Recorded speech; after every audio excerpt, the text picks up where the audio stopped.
Hello, I'm Andy Agathangelo.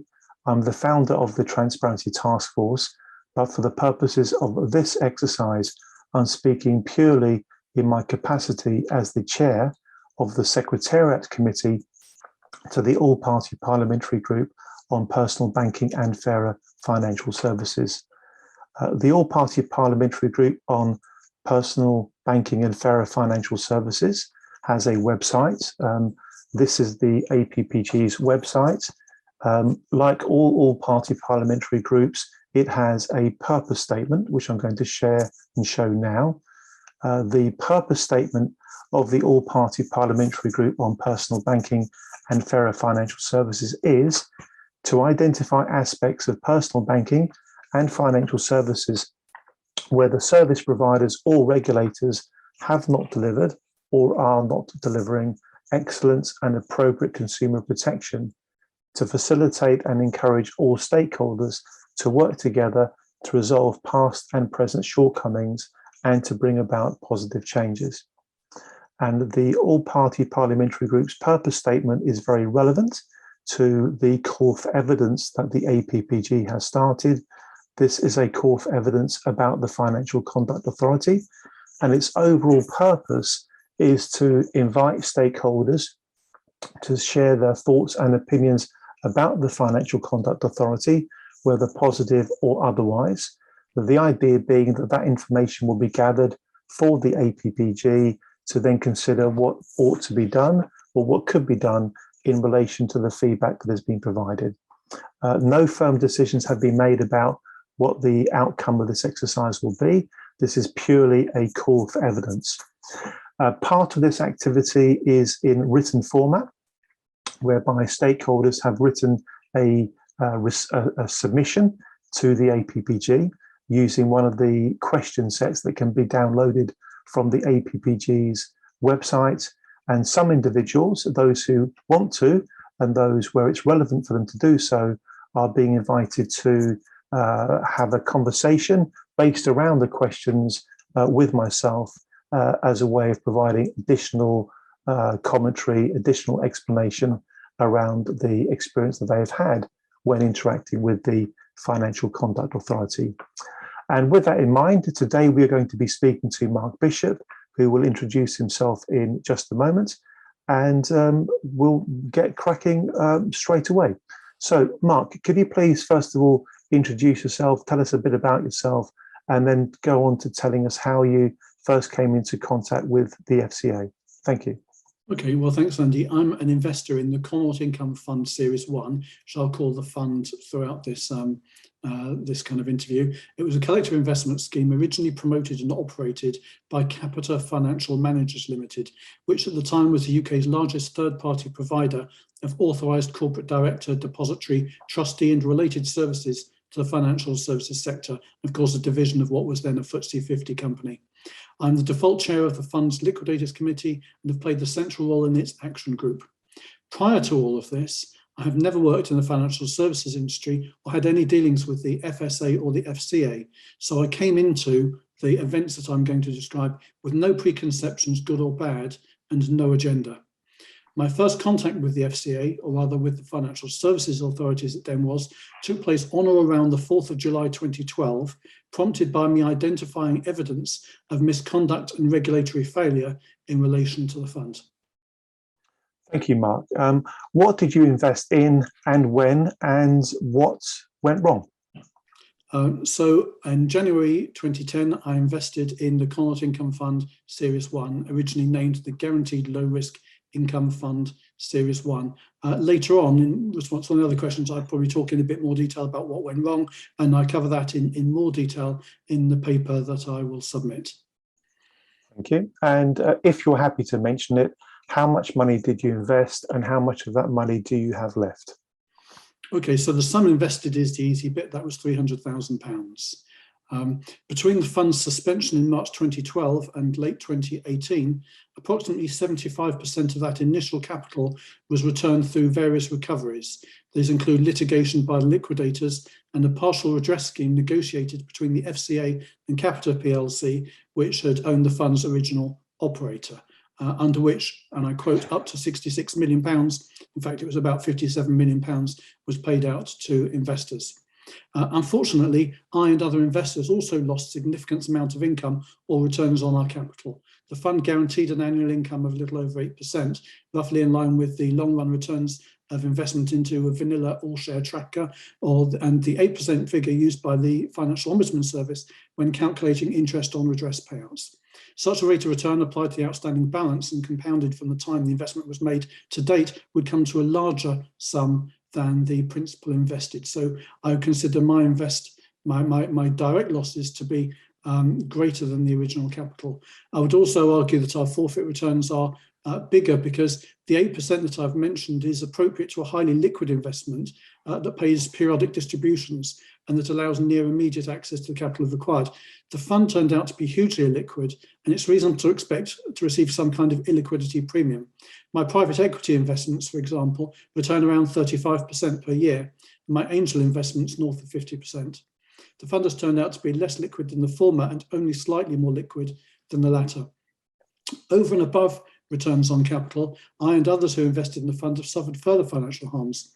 Some have experienced consequential losses arising from the inability to access income or capital, while others, and this is particularly true of me, have incurred very substantial time costs investigating what happened and campaigning for appropriate remedies.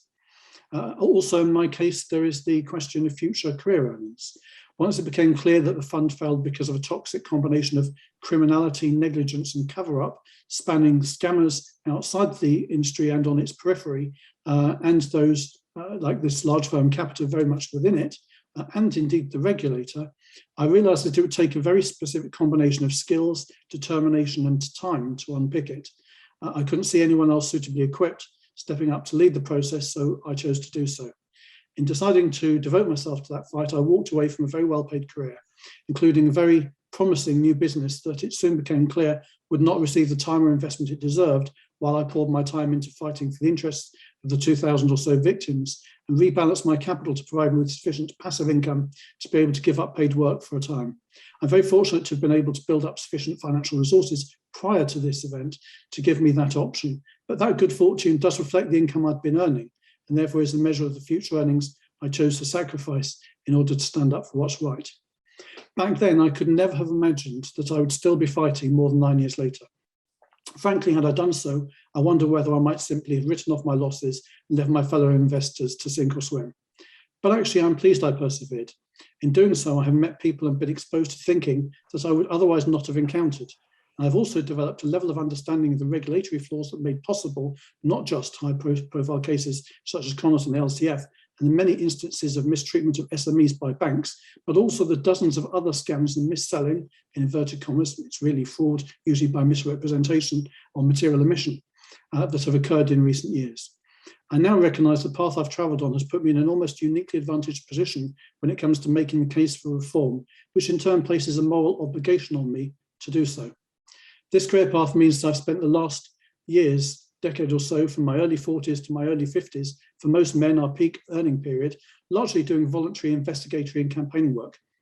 I now find myself, age 53, relatively unemployable, at least at the level at which I was working when the fund was suspended, let alone where I might reasonably have expected to progress to a decade or so later had I followed the trajectory I was on. I took this route willingly, aware of the risks and the possible costs, but it's absolutely clear that the fund failed, largely or wholly because of extensive regulatory failure, I also believe cover-up, that a reasonably competent regulator acting in good faith on the information and with the powers available to it at the time would have prevented the fund from coming into existence, and even if it had failed to do so, would have closed it down long before I invested, and that the redress received by investors to date would never have been secured without the work I've done. For these reasons, I gently observe that the monies I've lost, including a very significant fall in income I expect to incur for the remainder of my working life, is a result of my decision to stand up for myself and others who lost money as a result of the FSA's and FCA's shortcomings, and therefore these losses are down to the FCA. I therefore hope that any eventual remediation package from the FCA or the Treasury includes recognition of the exceptional losses I've suffered. I make this point in the knowledge that the cost must fall on the financial services industry, the taxpayer, or some mix of the two. The former normally benefits from complacent and captured regulation. It's right that it should from time to time pick up the bill for the negative externalities that flow from such laxity.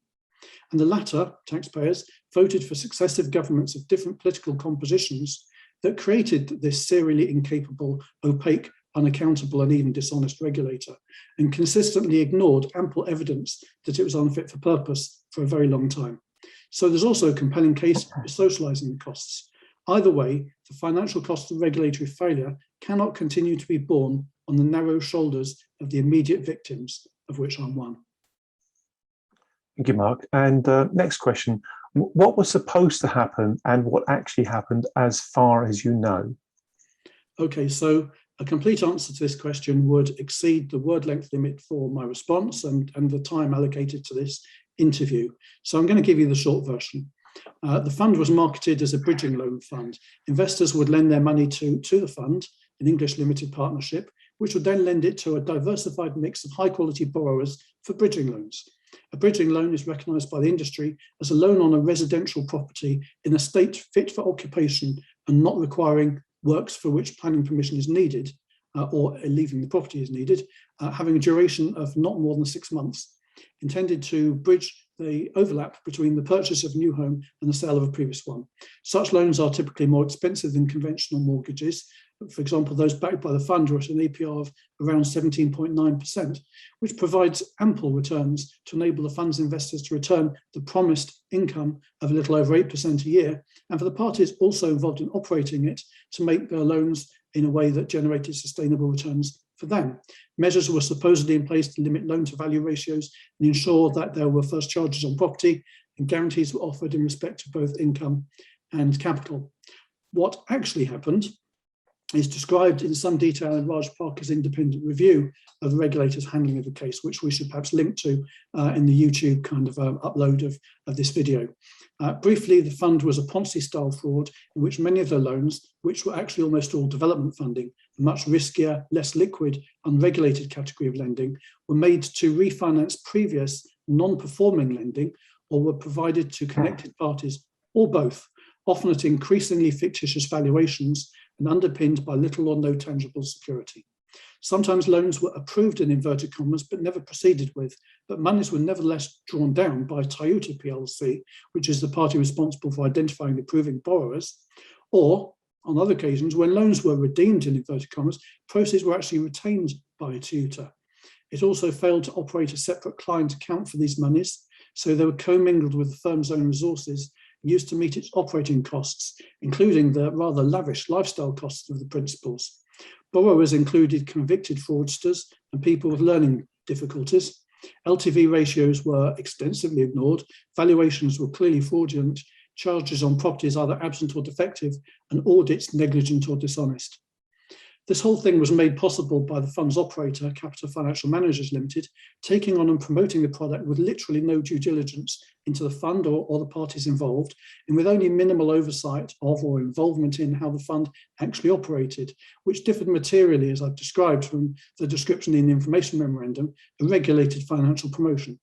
When Capita CFM realised what had happened, it and the FSA jointly sought a new operator so CFM could rid itself of the business and it hoped any resulting liability. After 2 false starts, that is, firms had agreed to take on the role but walked away within days when they spotted problems with the fund, a new operator, Bluegate Capital, agreed to handle the matter. Another Capita subsidiary continued to act as custodian of client assets until the FSA could grant Bluegate the necessary permissions. Capita provided a seconded employee to help Bluegate administer the handover. At no stage was there full disclosure by either Capita or the FSA of the problems both knew existed with the fund. Thus, new investment continued to be attracted into the fund and the commingling and dissipation of assets proceeded unabated. As a result, by the end of 2011, less than 4 years after the fund's launch, and despite having raised more than £100 million from investors, the fund was unable to honour the quarterly income distribution, which required less than £2 million in cash, without support from another of the parties involved. The following quarter, it was unable to pay, so the fund was suspended. Between January 2011 and the fund suspension in March 2012, the FSA was fully aware that Toyota had been stealing investors' money, that it was insolvent on a cash flow and balance sheet basis, and that it was in breach of its capital adequacy requirements and multiple other threshold conditions. Next question. What, if anything, do you believe the FCA could have done that may have prevented you from allegedly being scammed in the first place? Okay, so that's another question that could alone cause me to exceed the allocated 10,000 word limit and the time we've got for this interview. I think that if you read Raj Parker's independent review, there's 55,000 words on the topic. Like many of the other victims, I think it's a partial whitewash and that it barely scrapes the surface in terms of the full extent of the regulatory failure and cover-up. But even with those reservations, it identifies more than enough flaws in the regulator's performance to be confident that a reasonably competent regulator acting in good faith on the basis of the information and powers available to it at the time would have prevented me and the other 2,000 Connaught investors from being scammed. Just a few of the shortcomings include authorising Toyota, despite knowing that its corporate controller had previously attempted to defraud HMRC by falsifying invoices. Somehow that was not a barrier to being a fit and proper person. Failing to prosecute the founder and sole shareholder of Connaught Asset Management Limited, Nigel Walter, for operating in a legal collective investment scheme, namely UK Land Investments, a boiler room scam that defrauded consumers of £70 million or thereabouts, and failing to track his actions after he applied unsuccessfully for FSA authorisation. I should say that they know that he was committing crimes because they wrote to him telling him that this was the case and asking him to stop. Eventually he got bored and did. Failing to act on an alert from Jersey's financial services regulator and another from a consumer. Ignoring and supposedly subsequently losing at least 3 alerts from whistleblowers. Failing to act appropriately in response to concerns raised about the systems and governance of Capita Financial Managers in respect of accounting errors and alleged fraud in another collective investment scheme for which it was responsible, namely Arch Crew. Immediately thereafter, facilitating the transfer by Capita of the fund to at least 2 operators who immediately resigned upon identifying problems with the product, and the third Bluegate that didn't. Failing to act on repeated evidenced allegations that CAM, Connaught Asset Management, was conducting regulated business despite being unauthorised, and that promotions for the fund were misleading, despite knowing that the firm was led by a known fraudster. Identifying late and failing to act when it became aware that Toyota's compliance manager, Mike Davies, was also chairman of Connaught Asset Management Limited, a very obvious conflict of interest and a flag pointing to collusion between the two. Ignoring evidence that Bluegate Capital may have been trading while insolvent and allowing both it and, I would argue, Connaught Asset Management to operate with insufficient balance sheet strength and professional indemnity insurance to meet any liabilities that might arise, a breach of the threshold conditions. Ignoring concerns expressed by Bluegate Capital that the fund might be trading while insolvent. Failing to act appropriately on a Principle 11 disclosure from George Patelis, Chief Executive of Toyota, that he had concerns about the solvency of Toyota. And I should say there that it was substantiated by an independent report by insolvency experts from BDO. So this is not just a suspicion. There were risks to client monies belonging to the fund, to systems and records were defective, and his fellow directors were conducting themselves with a lack of probity, remarkably backed up by a signed confession. After Patelis resigned from Toyota and returned to his native New York, and the FSA required him to return to London at short notice and deliver up to them any evidence he held that substantiated his concerns. When he did so, it inexplicably refused to accept handover of an entire carry-on suitcase of such documentation. It refused to require Toyota to go into administration, despite advice from BDO that this should happen. Thereafter, it allowed Toyota to continue to trade, further dissipating the fund's money, relying on subsequent reports from BDO, which it knew were paid for by Toyota from the fund's resources, and which contained prominent disclaimers to the effect that these reports were based solely on inputs from Toyota's management, and that BDO had undertaken no work of its own to establish the true financial position, nor the deliverability of any claimed turnover plans. Overruling a supervisor who expressed an opinion that investors in the fund should be notified of concerns about the solvency of Toyota, not least because the firm was a provider of guarantee to the fund's investors, which it was unlikely ever to be able to honour. Publishing a grossly inadequate and misleading arse-covering statement on its website, requiring Toyota to cease all regulated bridging loan lending, by implication endorsing the unregulated development finance lending that was jeopardising the fund investors' money, which breached the description of the use of capital provided in the regulated promotions. This was seemingly driven by reputational concerns. The FSA believed that its own position could be enhanced by being able to argue that the small proportion of regulated lending had ceased. Then it required Toyota to return to the fund all the proceeds of loan redemptions, a requirement that proves the FSA knew that such monies were being retained, essentially being stolen. No attempt was made to notify the police or other law enforcement agencies of this criminality. Mistakenly believing that CAM was regulated by the Guernsey Financial Services Commission, when in fact it was a UK-based company. And of course, if that was the case, the firm should have been authorised, and the authorisation should have come from the FSA itself. Now, these are just a few things that happened prior to and during the fund's life. I haven't rehashed what happened after it was suspended in March 2012, since you asked how my losses might have been prevented, not how monies might have been recovered and steps taken to protect others and deter other misconduct. Parker's review is fairly helpful on these points up to the FCA imposed cut-off date in March 2015. There has to date been no independent analysis of events since that date. In my view, such an exercise would raise even more grave concerns about the competence and in particular the integrity of the regulator than Parker's one looking at the earlier period. Thank you, Mark. What interaction have you had with the FCA about what happened? Okay, so as you would expect, given my roles with the Action Group and the Funds Liquidators Committee, I've had extensive dealings with the FCA and the FSA before it over the past 9 and a bit years, from call centre level to that of successive CEOs. I'll therefore focus on some notable events and my observations thereon in broadly chronological order. I'm not going to try and provide the extensive list. So I talked about my first contact with the FSA being in July 2012, when I phoned in to report initial evidence that the fund had failed due to a combination of misconduct and regulatory failure. The switchboard put me through to Lorraine Wadhams, who was supervising Toyota, that being an authorised firm in the epicenter of the alleged fraud. Her reaction to my call was unexpected, to put it mildly. She refused to accept evidence from me or to meet with me or other members of the nascent Action Group, who had also begun to look into what had happened. The unspoken message was clear: go away, we're in charge, and we'll decide whether or how this gets investigated. So unusual was her response and so unhelpful that I became suspicious and started to investigate. I noticed from Wadham's LinkedIn profile that she'd previously worked at a subprime mortgage lender called Infinity Mortgages, a name that rang a bell. So I checked the profiles of some of the Connaught nominals and soon realised that she'd worked there alongside Mike Davies, who was both the compliance manager of Toyota and the chairman of Connaught Asset Management Limited. So Wadhams was supervising and now presumably investigating a firm whose compliance manager was a former colleague, and who may also have been the link in any suspected collusion between that firm and Connaught. Could this explain why she was so reluctant to engage with an external stakeholder who might have evidence against a firm? I wondered. A few weeks later, the Action Group published a blog entry, we can link to that, entitled Poacher and Gamekeeper Getting Familiar, which highlighted legitimate concerns about the implications for conflict of interest management at the regulator and for the regulator's investigation of what happened to the fund.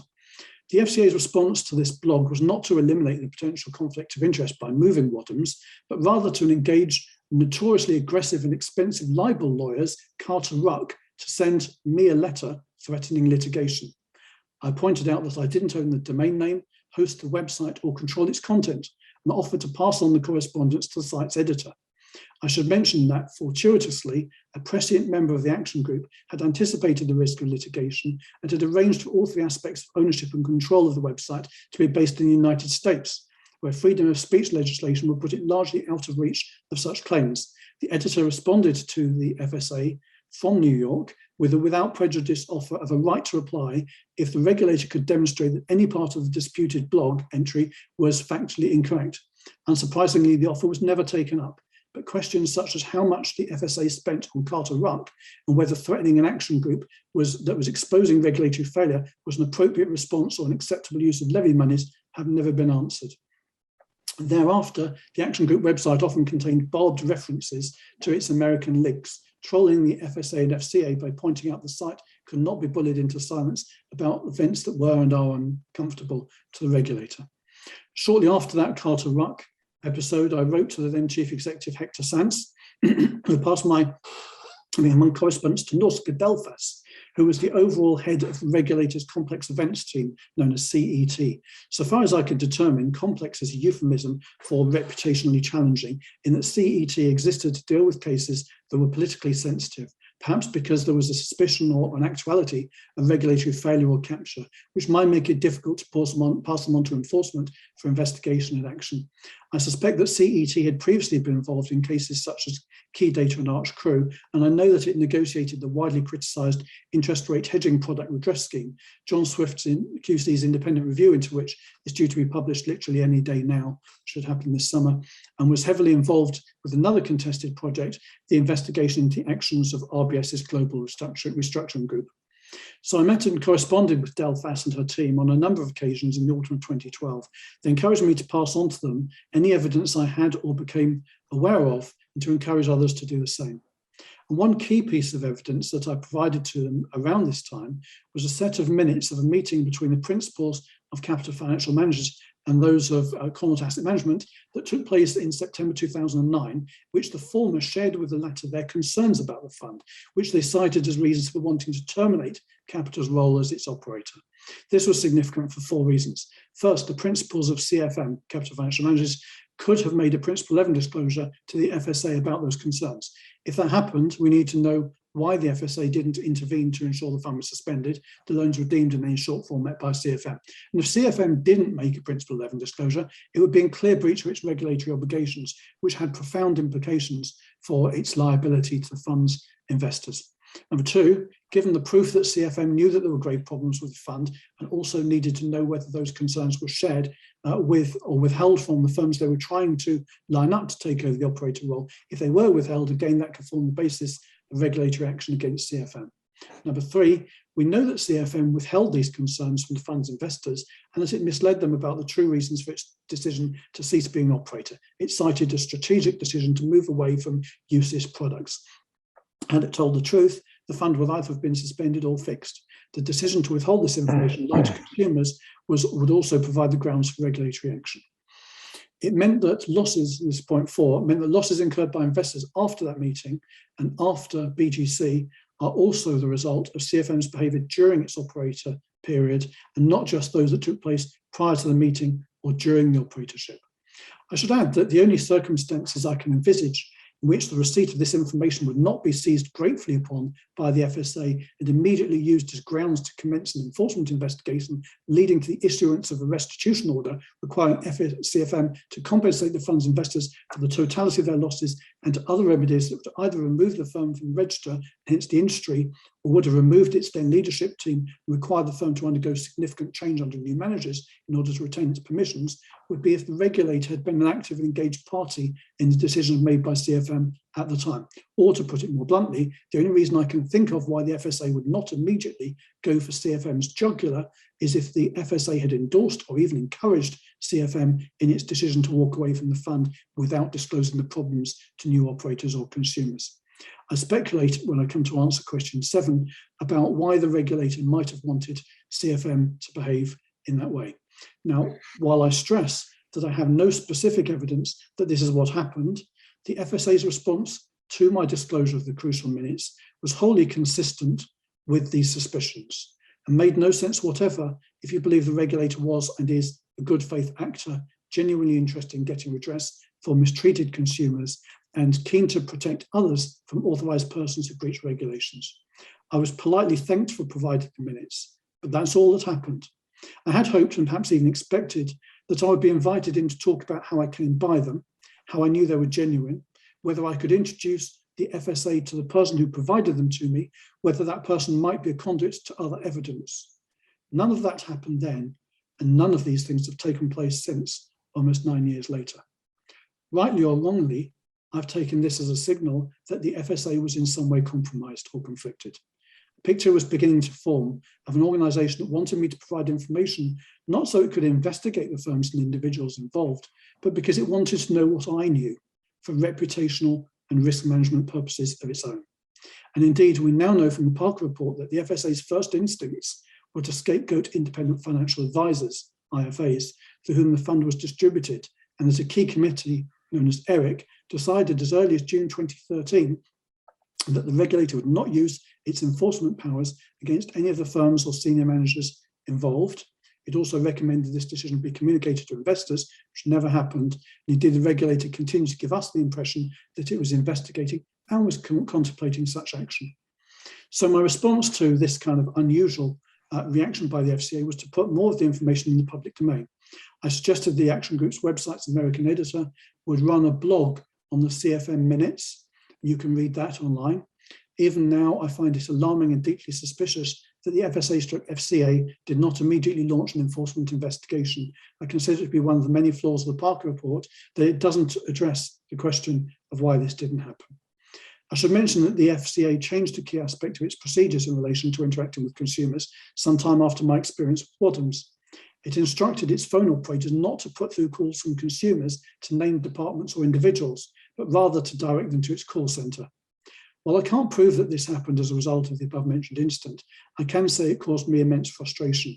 There were several occasions when I needed to speak with FCA officers, but instead had to deal with poorly recruited, ill-trained, disempowered, and demotivated functionaries from the call centre, operating inflexibly to predetermined response scripts.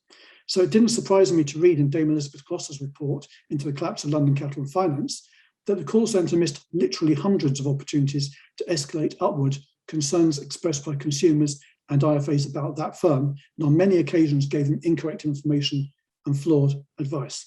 As a result, on the occasions when I've had to speak with specific individuals at the FCA more recently, I've had to implement a workaround.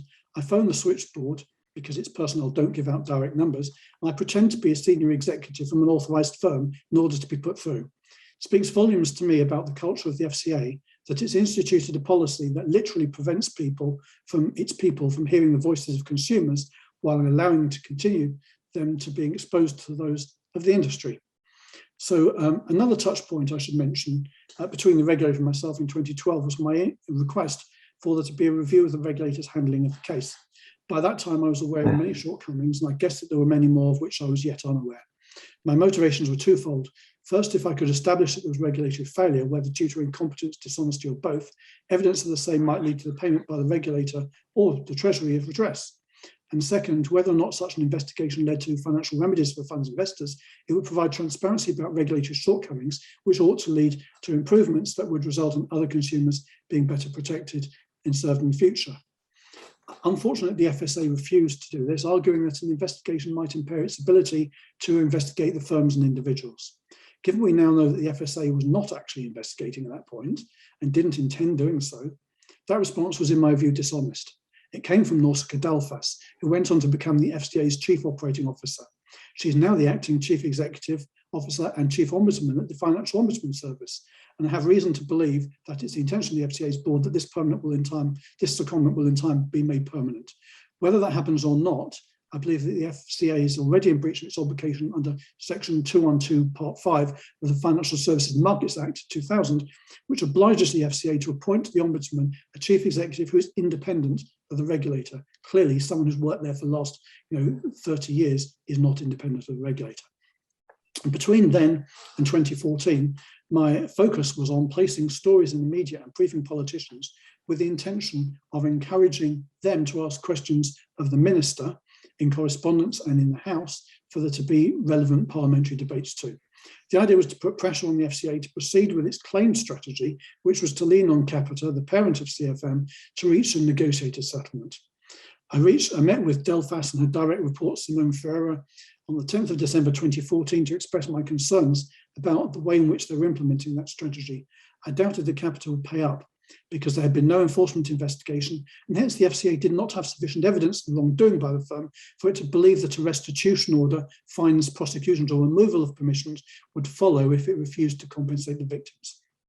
Sadly, that fear proved to be justified because the negotiations, which began in July 2014 and had been extended several times, broke up without a settlement in March 2015. Another factor in this failure, which I believe I must bring to your attention because it has a bearing on my assessment of the individuals involved, is an interview given by the then Chief Executive of the FCA, Martin Wheatley, to Money Marketing magazine, published on the 8th of January 2015, a very sensitive time for the negotiations between the regulator and Capita. In it he said, and I quote, "Given the problems we've had with Archcrew and Connaught, both of them of course CFM products, it is interesting whether these products would have been sold in a world in which there was not that commission payback. There is clearly a cost to the RDR, Retail Distribution Review, but I hope that there will be benefits. And one of those benefits, frankly, is fewer scandals that fall on the Financial Services Compensation Scheme and then on the industry." It's my view that it was grossly inappropriate for Wheatley to make any public statement about the underlying causation of the fund's collapse, while a team from the FCA was engaged in protracted negotiations with the parent of a deep-pocketed authorised firm clearly responsible for those losses, let alone for him wrongly and knowingly so, given the legal advice that Parker tells us that the FCA had received, to ascribe blame to IFAs. Unfortunately, Parker is silent on whether Wheatley was just a fool out of his depth or whether the interview was some kind of signal to Capita that the regulator had its back. Either way, the FCA went into those negotiations without the collateral needed to succeed, and its already weak negotiating position was undermined by its own chief executive and the comments that he made. Small wonder it wasted a further 9 months achieving nothing of any value. The upside of this failure is that it provided us with the leverage needed to finally get the enforcement investigation commissioned in March 2015 that should have started in 2012. Actually, it should have started in Jan 2011 when Patelis blew the whistle, or probably even in 2009 when the operator role was resigned by CFM against the background of an FSA mandated Section 166 report following the collapse of Arch Crew.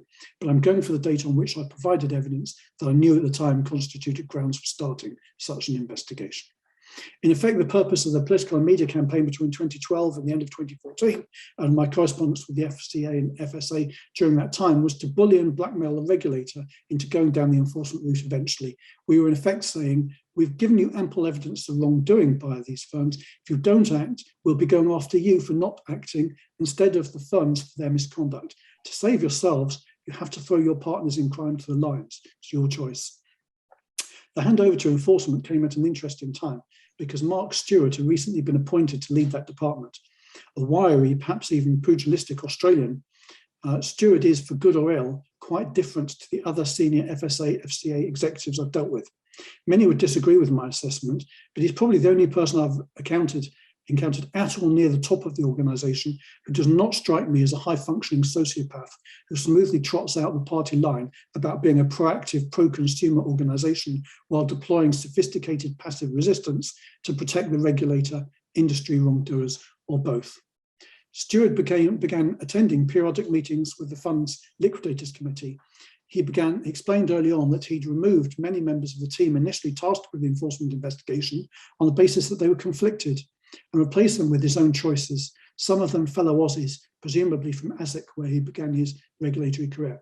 Obviously, it's a concern that those he removed were ever deemed acceptable team members, but his admission and action provided some early grounds for cautious optimism. Unfortunately, the investigation took longer than we might ideally have liked, until November 2017, 2 years and 8 months. The final notice was less critical than it might have been. The voluntary redress package fell far short of putting victims in the position they would have been in had they not invested in the fund. The intention of the settlement was to return investors their initial capital, less any income distributions received during the fund's life, and the amounts of capital returned since the suspension. For investors to have been put in the position they would have been had they not invested in the fund, of course, the income received during its life would not have been deducted, and it would also have to be compensation for the consequential losses, opportunity costs, and forfeit income, as outlined in my answers to question 3. Coincidentally, or perhaps not, the settlement was followed by the award of a valuable multi-year contract by the Financial Services Compensation Scheme to Capita PLC to provide outsourced claims management services, a backdoor bung from another member of the 3F's regulatory family under the FCA's control in return for Capita coughing up in controversial circumstances. You might think that, but I couldn't possibly comment. The announcement of the redress scheme was a step forward, but critically, based on the interactions we had with Stewart at the time, it wasn't intended to be the end of the story. Conversely, the FCA had publicly stated that other enforcement work was ongoing into Bluegate Capital and perhaps into other parties too. Stewart was forthright about the fact that he would not continue such work unless there was realistic prospect of material financial upside, a clear signal that we should expect further redress from his team's continuing efforts. Sadly, that was not to be.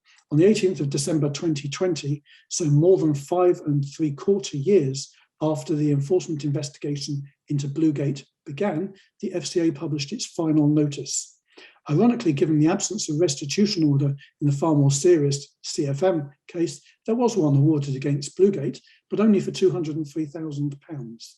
This was not only a derisory sum, but a liability the firm could not meet. By then, its minimal balance sheet and insufficient professional indemnity insurance, a breach of threshold conditions, had been dissipated. And so far, there's no suggestion that the FSCS will meet even this tiny shortfall. Worrying, the FCA's accompanying announcement repeated the lie that the 2017 capital settlement had put investors as closely as possible in the position they would have been in had they not invested in the fund. This followed the FCA's response to the Parker Review published the previous day, which misleadingly implied but didn't directly state that Commonwealth investors had recovered at least their initial capital. I emailed Nikhil Rathi asking him to retract those two statements and publish a suitable correction. He refused. So I submitted a formal complaint to the FCA, both about the statements and the refusal to correct them. The FCA is supposed to respond to complaints, having investigated as quickly as possible, providing its findings or setting out an alternative reasonable timescale within 4 weeks. It took the FCA almost 7 months to reject my complaint. The grounds, well, the presumption that the statement accompanying the CFM settlement had to be right, and therefore any empirical fact that investors in the fund were still out of pocket had to be untrue. Obviously, that position is incorrect. If nothing else, why would Stewart and his team have spent several years on an enforcement investigation into Bluegate if they didn't believe there were unremedied losses? My guess is that he believed he could obtain a much larger restitution order against the firm, which he could then pass on to the FSCS once the firm defaulted, resulting in the losses being socialised to the industry.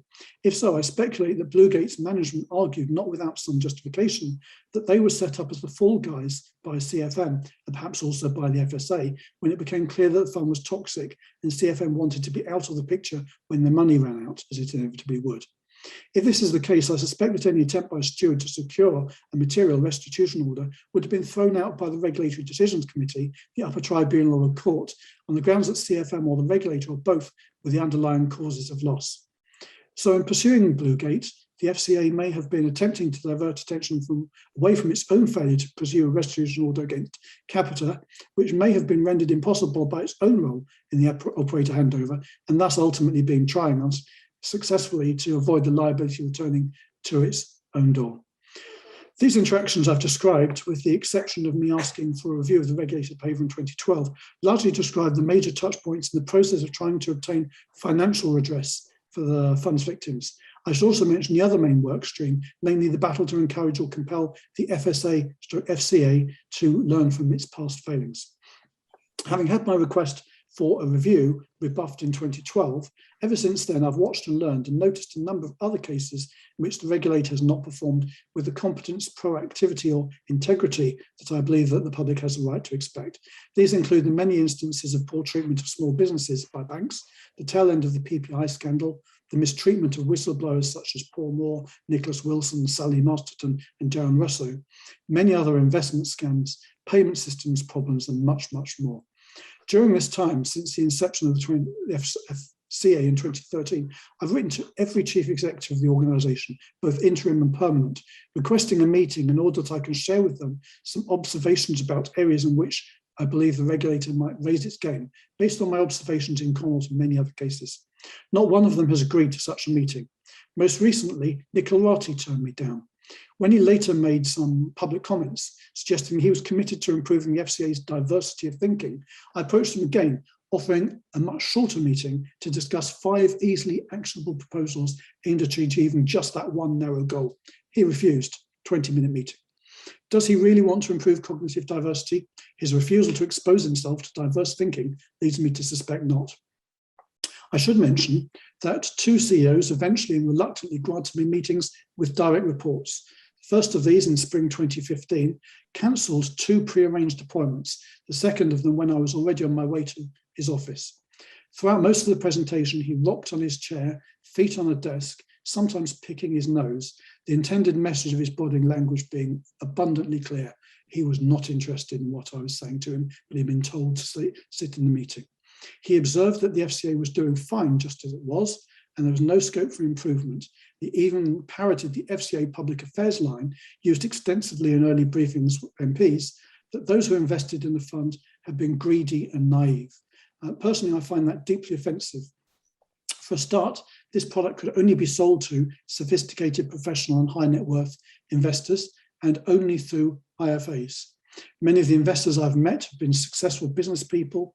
There are QCs in there, a past president of the Law Society, one of the UK's most successful insolvency lawyers, a former audit partner of a Big Four firm, a former CFO of a FTSE 100 company. These people are not fools.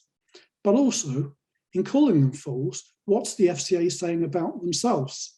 Because they've got, and at this point, they have probably about 2,500 full-time professional regulators in an office in London. They didn't spot this fraud, or they want us to believe they didn't spot the fraud, and yet they think that somehow we could have done so. I think it's a really important principle that consumers should be able to rely on financial promotions issued by authorised firms. The minute that you get rid of undermine that principle, basically you're living in a no man's land where anything goes. So the second of these meetings with direct reports of FCA chief executives, which spanned either side of Christmas 2016, was politically far more astute. This individual claimed to take my observations seriously, but he concluded that the then underway FCA mission review, do you remember that, would fix any shortcomings. He also suggested that if I wanted the FCA to change, I should apply to become the next chief executive. Clearly a foolish idea. I would never get an interview. Or failing that, I should put myself forward to be a member of the Financial Services Consumer Panel. He may or may not have been aware that I'd done so several times, and that one year when the initial shortlisting was contracted out to a search firm, I received an interview, but that I was rejected on the remarkable grounds that the FCA felt I might criticise it. Now, of course, the job of the Consumer Panel is to raise constructive criticisms and suggestions with the FCA, and in law, and the Financial Services Act 2012, the regulator is obliged either to act on those representations or to publish the representations and the reasons why it's chosen not to act on them. So actually, if you're not prepared to be a constructive critic of the FCA, you shouldn't be on that panel. So I was rejected in my view quite unreasonably, and the guy was gaslighting me by saying I should try and apply to be on the panel. I learned some years ago that the FCA commissioned an internal review into what went wrong in its regulation of the fund from its Regulatory and Compliance Oversight Team, known as RCO, in June 2015. This was delivered in Feb 2016. I've made a number of Freedom of Information Act requests to see this document, all of which have been declined on the basis that the FCA requires a safe space for discussion. The validity of this argument weakens with the passing of time, and in my view expired when a Parker review into the same events, which I believe he based loosely on the RTO report, was published in December 2020. It's my view that there is an overriding public interest in the disclosure of this document. As I'm sure that you'll be aware, when the Parker and Gloucester reports were published, the FCA committed to a transformation project aimed at remedying the shortcomings identified, which were very similar to the ones spotted back in 2015. Were these same problems identified in the RCO report almost half a decade earlier? If they were, why were changes not made back then? And if they weren't, why was that report a whitewash? We need to know why the process of remedying the organisational flaws that allowed the fund to come into existence to fail and the parties involved to get away with it, because of course there have been no prosecutions, fines or bans, and Stewart informs me that there will be none, did not begin until December 2020, if indeed it started then. I have my doubts, which we'll discuss when we cover question 20. Instead of in Feb 2016 or earlier, when they could have acted on the RCO report if it had been a nice piece of work. Had such measures been taken soon, and many other scams, not least LCF, in which taxpayers face a £120 million bill and investors are left nursing similar losses, could surely have been prevented.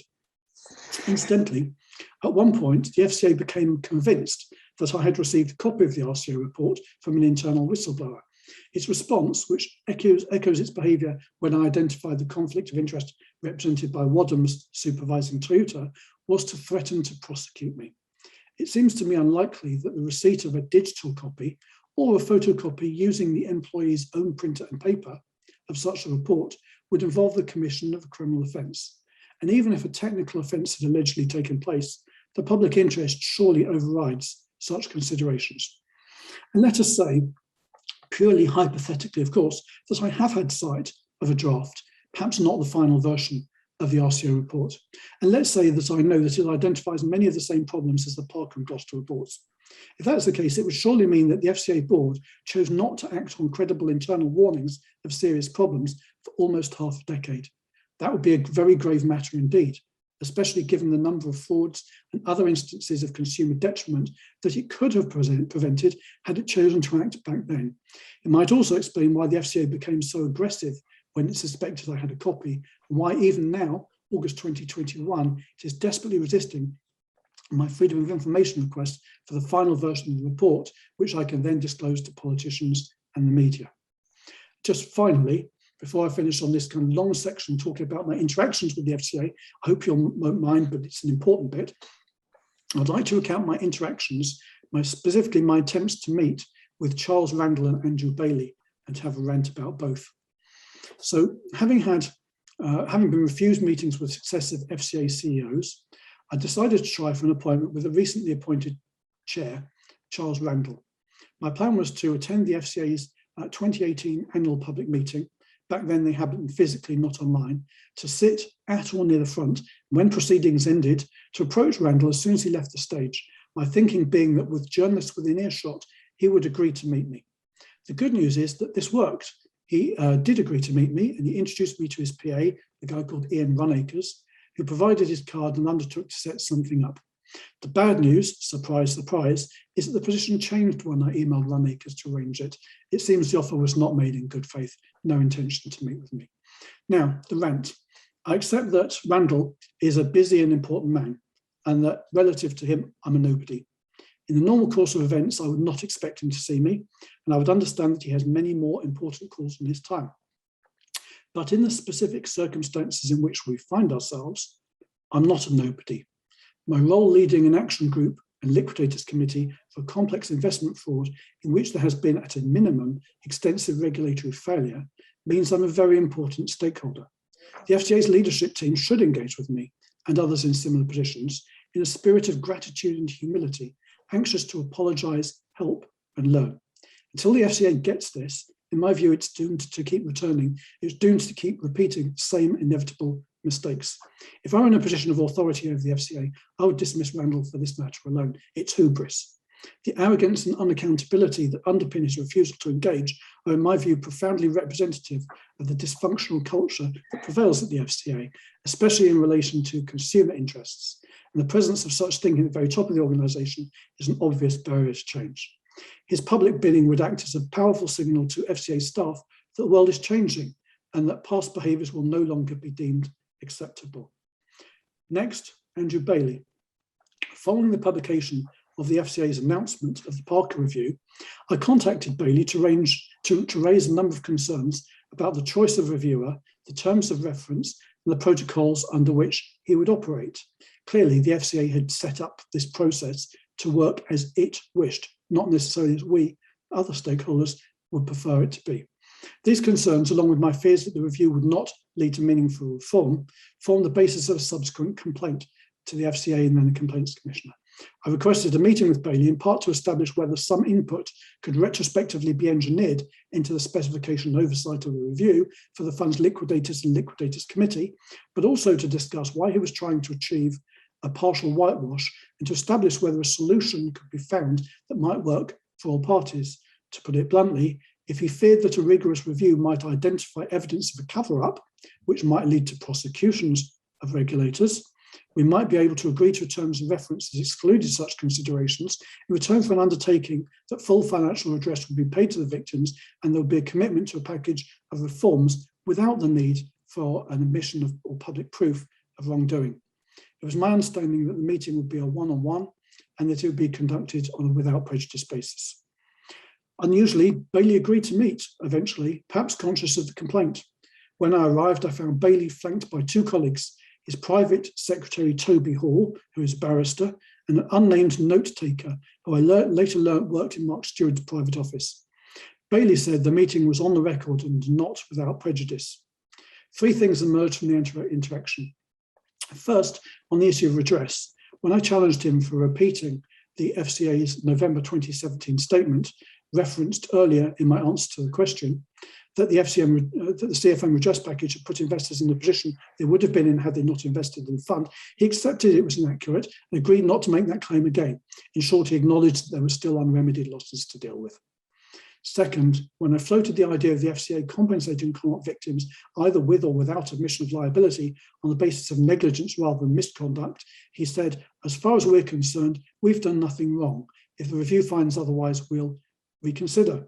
This is significant for two reasons. The denial of failings is at odds with the commissioning and rumoured contents of the RCO report referenced earlier in my answer to the question. Given that it was presented to the FCA board in Feb 2016, less than 5 months before Bailey assumed office, it's implausible that he would have been unaware of it and its contents.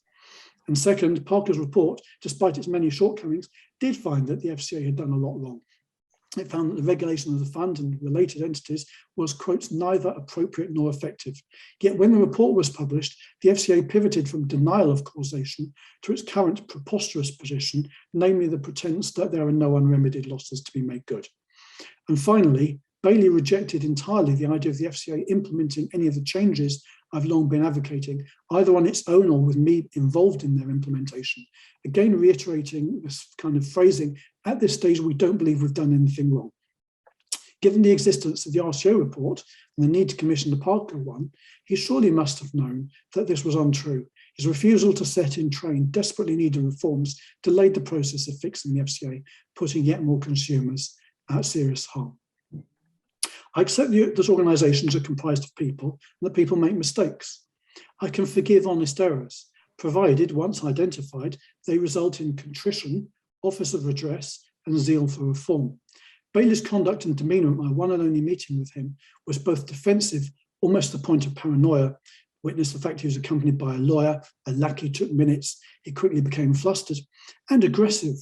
It contained no hint of contrition, was dominated by a point-blank refusal to acknowledge very obvious need for redress and change, despite him having to admit, when the facts were against him, that the fund's investors remained substantially out of pocket. The internal publication of what I understand to have been a damning RCO report and the unprecedented commissioning of not one but two independent reviews into alleged regulatory failure, the Parker and Gloucester ones, was abundantly clear to me, not least from the forced error on the 2017 redress statement, that Bailey was rattled. He had no satisfactory answers, that he was simply trotting out an agreed position, most likely that of the Treasury. So, time for a rant about Andrew Bailey. I see him as a bloviating PR man whose term as chief executive of the FCA will be judged by history as a colossal missed opportunity to fix a profoundly broken organisation.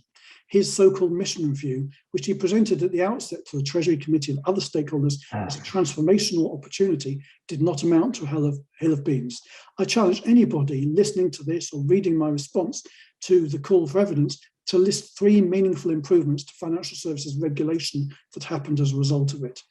Despite being well trained to handle public speaking and events where questions are easily anticipated and answers heavily rehearsed, Bailey's composure fell apart in our close contact meeting, and I realised what I was dealing with is little more than a malevolent Forrest Gump, a city patsy holding back long overdue reform while glad-handing gullible politicians and selling them a convincing story. I think it shames us as a nation that he was able to fail upward from his period of reluctant leadership of the FCA into the job that he's wanted all his adult life, that of Governor of the Bank of England. And it scares me that such a dubious individual is at the head of our prestigious central bank. Bailey knew the FCA was unfit for purpose when he became its chief executive. He called it broken in a session with the Treasury Committee, yet he didn't fix it, as is evidenced by LCF and many more regulatory failure cases happening on his watch. It matters not whether he's incompetent, wrongly believing he fixed it, or dishonest, telling politicians he'd sorted the problems while knowing he hadn't. I have my suspicions which of these is the case, but I can't prove it. There's no way that somebody incompetent or dishonest should be Governor of the Bank of England. I believe politicians should remove him from that post, partly to protect the UK from the systemic risk of the Bank and the Bank of England from reputational harm, but more than that, to send a powerful message to Nikhil Rathi and to those who come after him. If you don't fix the FCA, you can't expect to have much of a career afterwards. Thank you, Mark, for a very, very detailed and thorough answer to the last question. Let's now move on to question number 7. How well or badly do you think the FCA have performed in your case?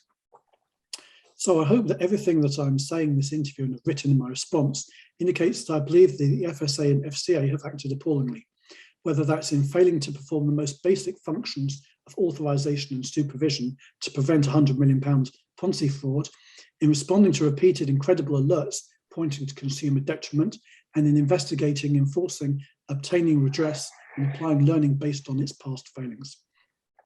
I've hinted a couple of times so far that I think some aspects of the regulator's handling of the fund and its aftermath cross the moral boundary between innocent incompetence and willful cover-up and inaction.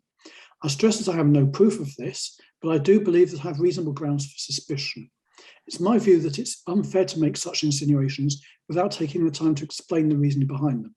So I will do so here. And again, with a view to fairness, I must also point out that the Parker Review on page 18 found no evidence of wrongdoing by the regulator. He said, and I quote, "I should make it clear that as part of this review, I have found no evidence of complicity, bad faith, willful misconduct, or dishonesty on the part of any individual working at the regulator. I have found no evidence of any conspiracy or cover-up or any deliberate misbriefings of interested parties or inappropriate collusion with other regulators." My response to that is perhaps. I accept that he didn't find a smoking gun. The irony is that my suspicion is that there was a cover-up based on his report, and I'll try and describe it here. Just because you don't find a smoking gun, such as internal whistleblower testimony or an email proving collusion, I don't think he was ever going to find that, given how the review was set up in such a way that all the evidence was supplied to him through an FCA email address. He was expected to make all requests for interviews with employees present and past through that regulator. However, what he did discover is a lengthy series of decision points at which the FSA or FCA faced a binary choice between doing nothing and using its statutory powers. In every instance of these, it chose the former option, doing nothing. The thing is, if we could create the world's most perfectly incompetent regulator, it would make every decision on the toss of a coin, totally uninfluenced by evidence or by law. In the long run, just as we should expect a fair coin to land heads up half the time, so a genuinely incompetent regulator will decide to use its statutory powers at 50% of the decision points at which it has the opportunity to do so. A run of 2, 3, or even 4 or 5 coin tosses that land tails up, or decision points which a regulator chooses in action, could be chance. But 20, 30, or 40, or 8 years worth, not credible. And the FSA and FCA have turned down a lot more than 40 opportunities to exercise their statutory powers in consumers' interests during the fund's life, nearly 4 years, in the first 3 and a bit years thereafter that are also covered by the Parker Review, and in the 6.5 years that have taken place since the end of the period covered by the Parker Review, during which the FCA has continued to do the best it can to keep a lid on that case. That does not happen by chance. It is mathematically impossible. I'm prepared to accept that the initial errors and omissions were wholly innocent. I can believe that the decision to authorise Toyota, despite the controlling entity's history as a tax fraudster, and the choice not to prosecute Nigel Walter, founder of Connaught Asset Management, for his leading role in UK land investments, were consequences of the, quote, not just light touch regulation, but minimal regulation culture that the FSA was created to deliver, and that prevailed before, and in no small part caused, the global financial crisis. I can accept that. But I simply cannot accept that subsequent events were equally innocent. Anyone who doubts this should read the entirety of Parker's report. I've given the link, and with this observation in their mind, and ask themselves whether it's actually possible to staff a statutory body with enough stupid people for literally nobody to have seen and spotted the need to act throughout these events. A cynic might wonder what motive the FSA or FCA might have for not doing the right thing.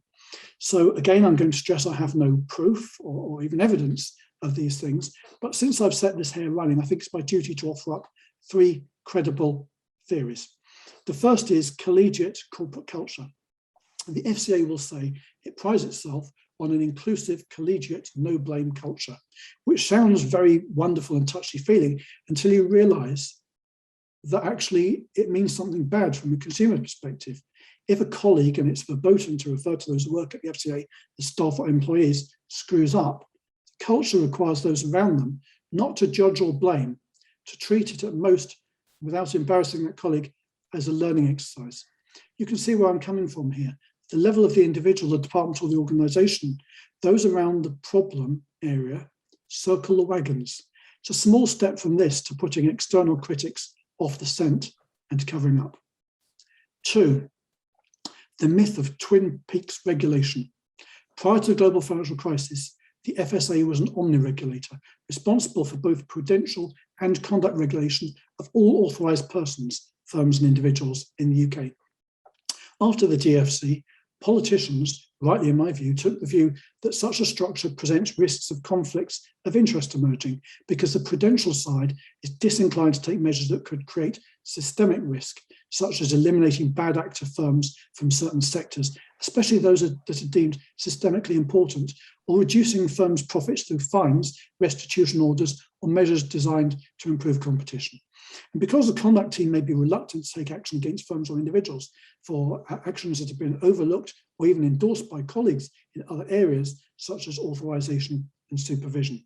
It's often said that the FSA was replaced with Twin Peaks regulation when the FCA and the Prudential Regulation Authority, the PRA, were created by the Financial Services Act 2012, became operational in 2013. That claim is partially true in respect of 1,500 systemically important firms, mostly the banks and big insurers. But it is untrue of the vast majority of authorised persons in the UK for whom the FCA continues to be the only regulator. It supervises their stability and their conduct. Is it possible that the enforcement team, both before and after this 2013 change, felt constrained in its ability to investigate parties involved with the fund and impose a restitution order on CFM because it was compromised by the actions and inactions of colleagues in other departments, supervision especially, who may have endorsed and perhaps even encouraged the actions taken by CFM in 2019? And could it be that they were reluctant to remove CFM's permissions because doing so would have presented them with a systemic risk in terms of both listed equities and collective investment schemes because of the dominant position of CFM in the provision of services to those sectors? And the third, and here I will put on my tinfoil hat, and you're welcome not to agree with what I'm going to talk about here, but I've got to raise it because I think it's credible, and that is the GFC aftermath. Immediately after the late 2008 nadir of the global financial crisis, politicians from all political parties identified lax, conflicted and non-existent regulation as causative factors, and they began calling for the FCA's abolition. FCA employees risked being released into the softest city jobs market for a generation. Moreover, and I stress this is speculation, it may be that the kind of city establishment realised that EU state aid rules prohibited it from rescuing the two big banks that were terminally insolvent, HBOS and RBS.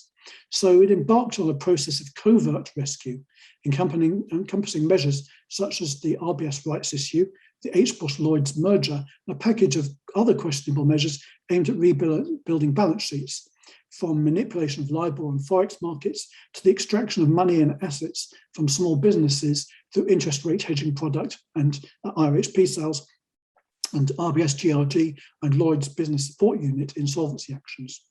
These measures would have been made very much riskier for those involved had a genuinely independent, competent and proactive conduct regulator been created in 2012-13, but were made very much less challenging by the continuance of the ineffectual FSA, rebranded as the FCA, denuded of the prudential regulation of big firms as a conduct regulator for those entities and the omni-regulator for the rest of the sector. Hence, the hypothesis goes, the last thing the establishment needed between 2009 and 2012, while the FSA was lobbying to be allowed to rebrand as the FCA and continue with those functions, was the emergence of a scandal in which it had so obviously failed in the performance of the roles it wanted to continue to perform. Put bluntly, the FSA could not credibly tell politicians that it was capable, rebranded as the FCA, of supervising non-systemically important firms and overseeing the conduct of the entire industry, while simultaneously admitting that a colossal error in its supervision and conduct regulation had just crystallised in respect of Connaught.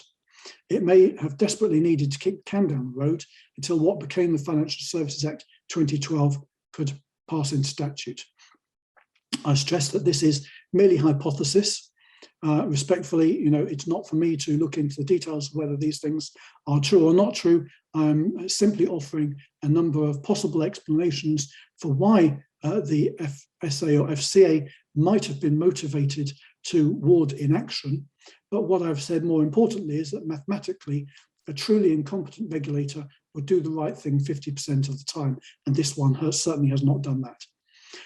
In terms of Connaught, there are some final recovery processes still underway through the fund's liquidators. Once those are dealt with, it's my intention to ask the police to investigate the regulator's handling of the matters referred to in this document. While I stress I'm no lawyer, my research leads me to believe that the criminal offence of misconduct in public office is committed when an officer of a public body willfully neglects to perform his or her duties to such a degree as to amount to an abuse of the public's trust in the office holder without reasonable excuse or justification. When I consider the consistent failure to act in respect to what happened with the fund, whether that's to stop investors' monies from being taken, to seek restitution, or to remove bad actors through prosecution and other measures after the event, I'm absolutely certain that there's a case to be investigated here, and I'm absolutely determined that this will happen. What do you believe the FCA could have done better once they were aware that there was a problem? Okay, so I hope my answers to the previous questions 6 and 7 go a long way towards answering this one. And as an overall observation, I'll add this one point. I believe the regulator should take ownership of problems instead of running away from them.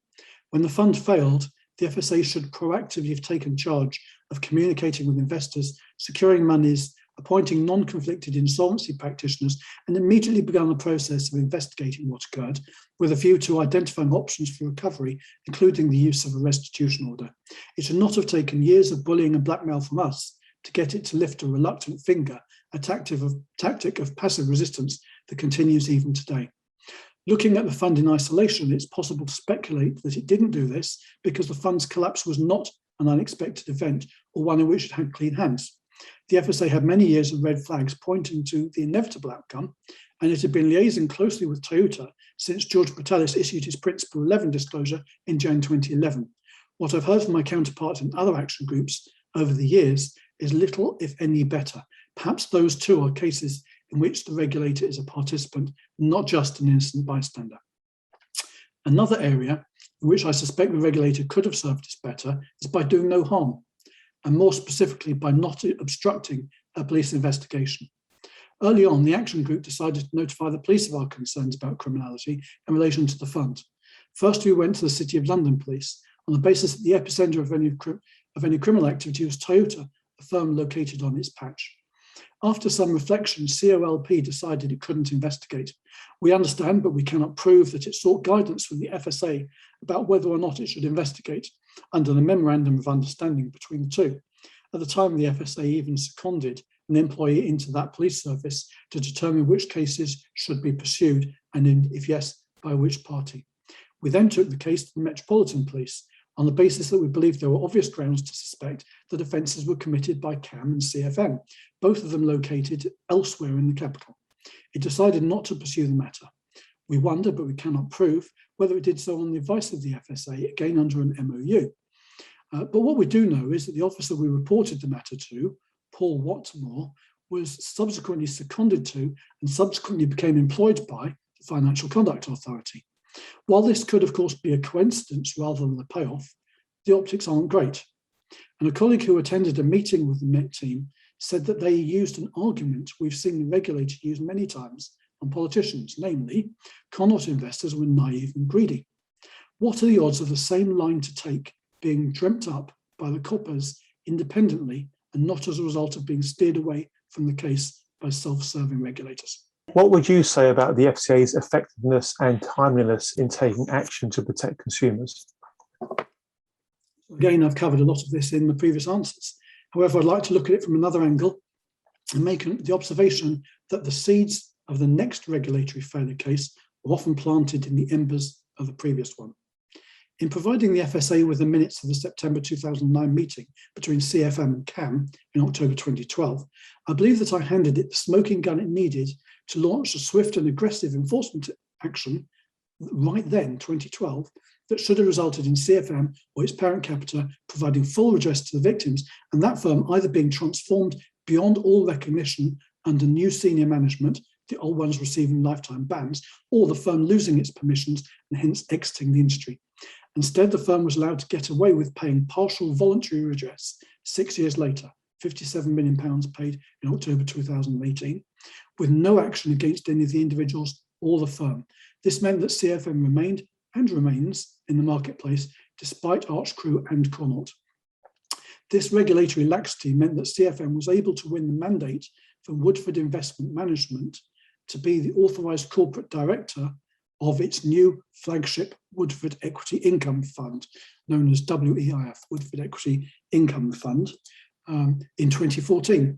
Indeed, WIM's leadership team insists that the FCA rejected proposals by the firm to use 3 smaller ACDs.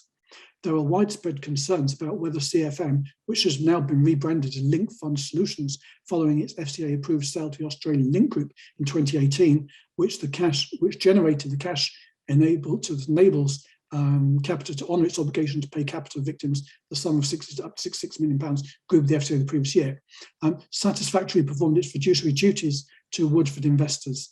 The FCA is now investigating, though there are suspicions that the investigation is at its best dilatory and may be artificially prolonged. The obvious reason being that when this investigation being carried out by the FCA into the Woodford parties is finished, the FCA knows that there will be an independent review of its behaviour. It's trying to push that as far down the track as possible by stringing out its own investigations. The Woodford case raises a number of potential conflicts of interest, one of which refers back to my answer to question 6. One member of the complex events team that received intelligence from me and others in the first 3 years following the fund suspension and that held itself out to be investigating what happened, but never really did so, went by the name of Chris Martin. Of the 7.5 billion people on this planet, given his history, he would know more about the shortcomings of CFM than all but at most a couple of dozen of those. Why would that former regulator then take up the role of being a senior member of the compliance team at Woodford? Thank you, Mark. Question number 10. How helpful has the FCA been to you and others affected in securing redress from the alleged guilty parties and in prosecuting or banning them so they can't do it again? Well, on redress, I think it's done too little, too late, very reluctantly, and when staring down the barrels of a metaphorical gun. Why was a restitution order not sought at all, and why not in 2012? Why only a voluntary partial redress scheme negotiated in late 2017 and fulfilled a year later? On prosecuting and banning, it's done absolutely nothing. Every single perpetrator and enabler is still out there at liberty to do it again. And the Capita / Link guys have done exactly that, resulting in Woodford customers losing billions of pounds and being deprived of access to their savings for years. I find all of this grossly unacceptable. Question 11. What are your thoughts on whether the FCA lacks the powers that it needs, or conversely, that it doesn't make good use of the powers it already has? Okay, I think that's a good question. If I could wave a magic wand and turn the FCA into a highly capable, proactive, honest, transparent and accountable regulator, then there are some additional and improved powers I would ideally like it to have. However, right now, I would be vehemently opposed to it being granted additional powers. There are 3 reasons for that. Firstly, it is not using, or it is underusing, many of the powers it already has. Over the years, I've submitted many Freedom of Information Act requests and received some shocking information about, for example, the numbers of prosecutions for misleading financial promotions, none in the last 6 years, or fraud, 1 or 2 in most years, or the frequency of issuance of restitution orders, just 2 in the past 6 years, only 1 of which was actually paid. I believe it should use its existing powers to the full before being granted more. Number 2, until changes are made to the governance, accountability and transparency of the FCA and to its culture, there are risks that it might misuse any new powers. Number 3, the FCA's default response to criticism from politicians is to claim it lacks the necessary powers, or that there is a lack of clarity in the regulations, in particular in relation to the definition of the regulatory perimeter. I believe what's needed is not piecemeal changes in response to FCA special pleading, but rather an open and transparent discussion between politicians and genuine consumer representatives about what powers a fixed FCA really needs and about the environment in which it should be operating. Thank you again, Mark. Question number 12. In general terms, How would you describe what it's been like dealing with the FCA? Hugely frustrating. I found dealing with the FCA actually many times more traumatic than being defrauded, to the extent, in fact, that if I could have my time again, knowing what I do now about the regulator, both its culture and performance and the degree to which it's built layers of protection around itself, I would almost certainly write off my losses and walk away. I've touched on the culture and performance issues in some of the earlier questions. I'm going to return to them in later ones. So I'll use this one to deal with the issue of the FCA's defences, because it's actually these that make dealing with the organisation so soul-destroyingly slow and painful. Rightly or wrongly, I believe the latter, when parliamentarians created the FSA, then the FCA, they deemed that the regulators should be exempt from civil liability, except for two very limited carve-outs, bad faith and human rights breaches.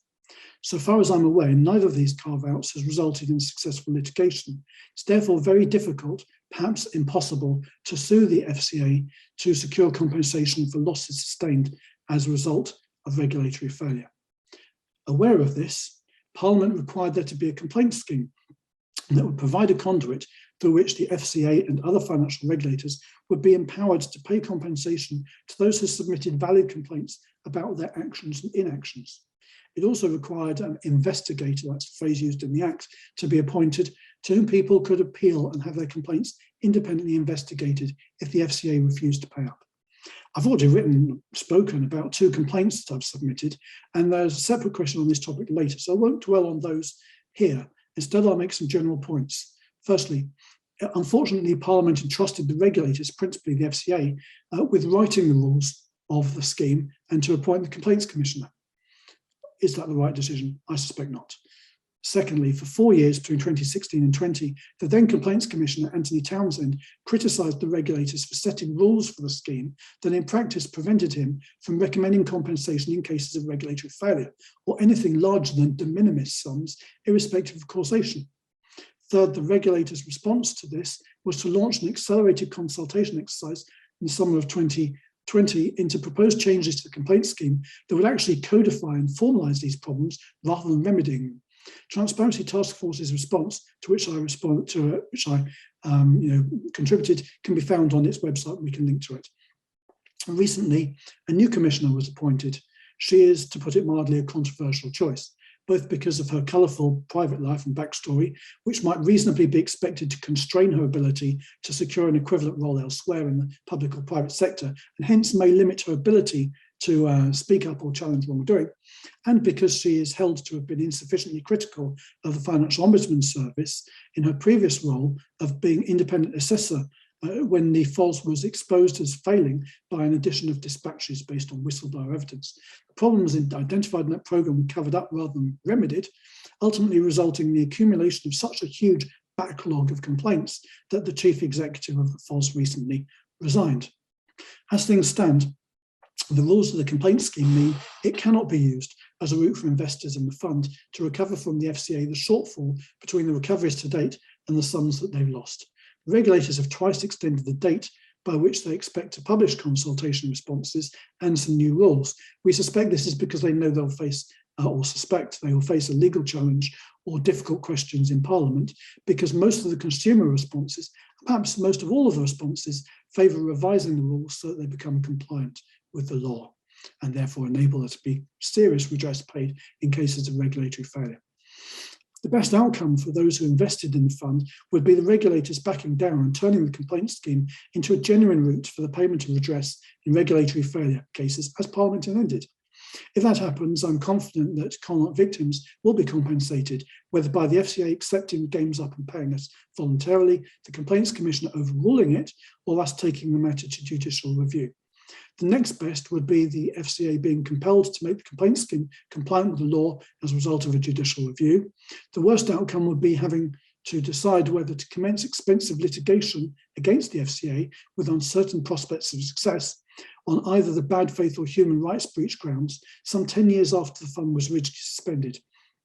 I would appreciate it hugely if any parliamentarians who are listening to this recording and read my evidence would write to the FCA urging it to take the first of these paths. Let us have our money back, let us get on with the rest of our lives.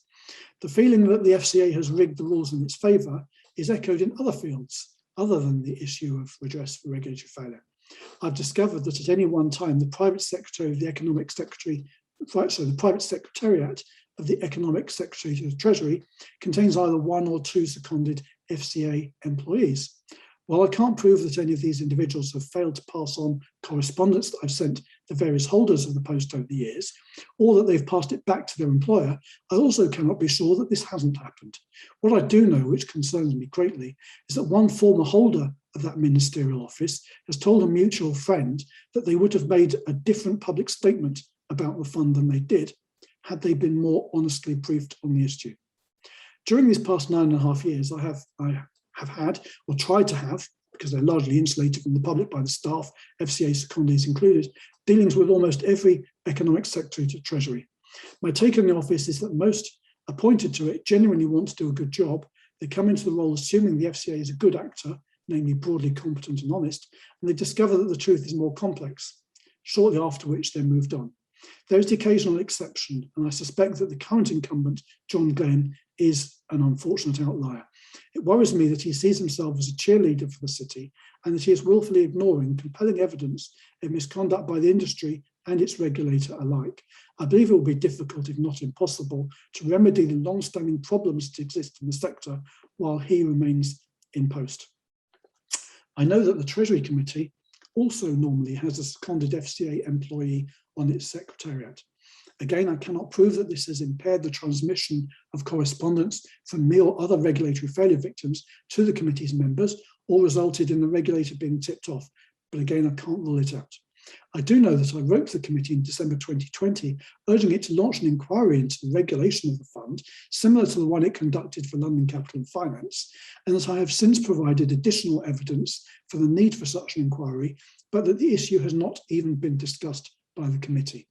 I cannot be sure whether this is a result of intervention by the FCA secondee or a political decision by the committee chair, but it does strike me as unusual.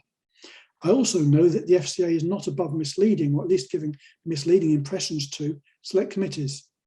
Again, that's a bold claim, and it's right that I should have to justify it.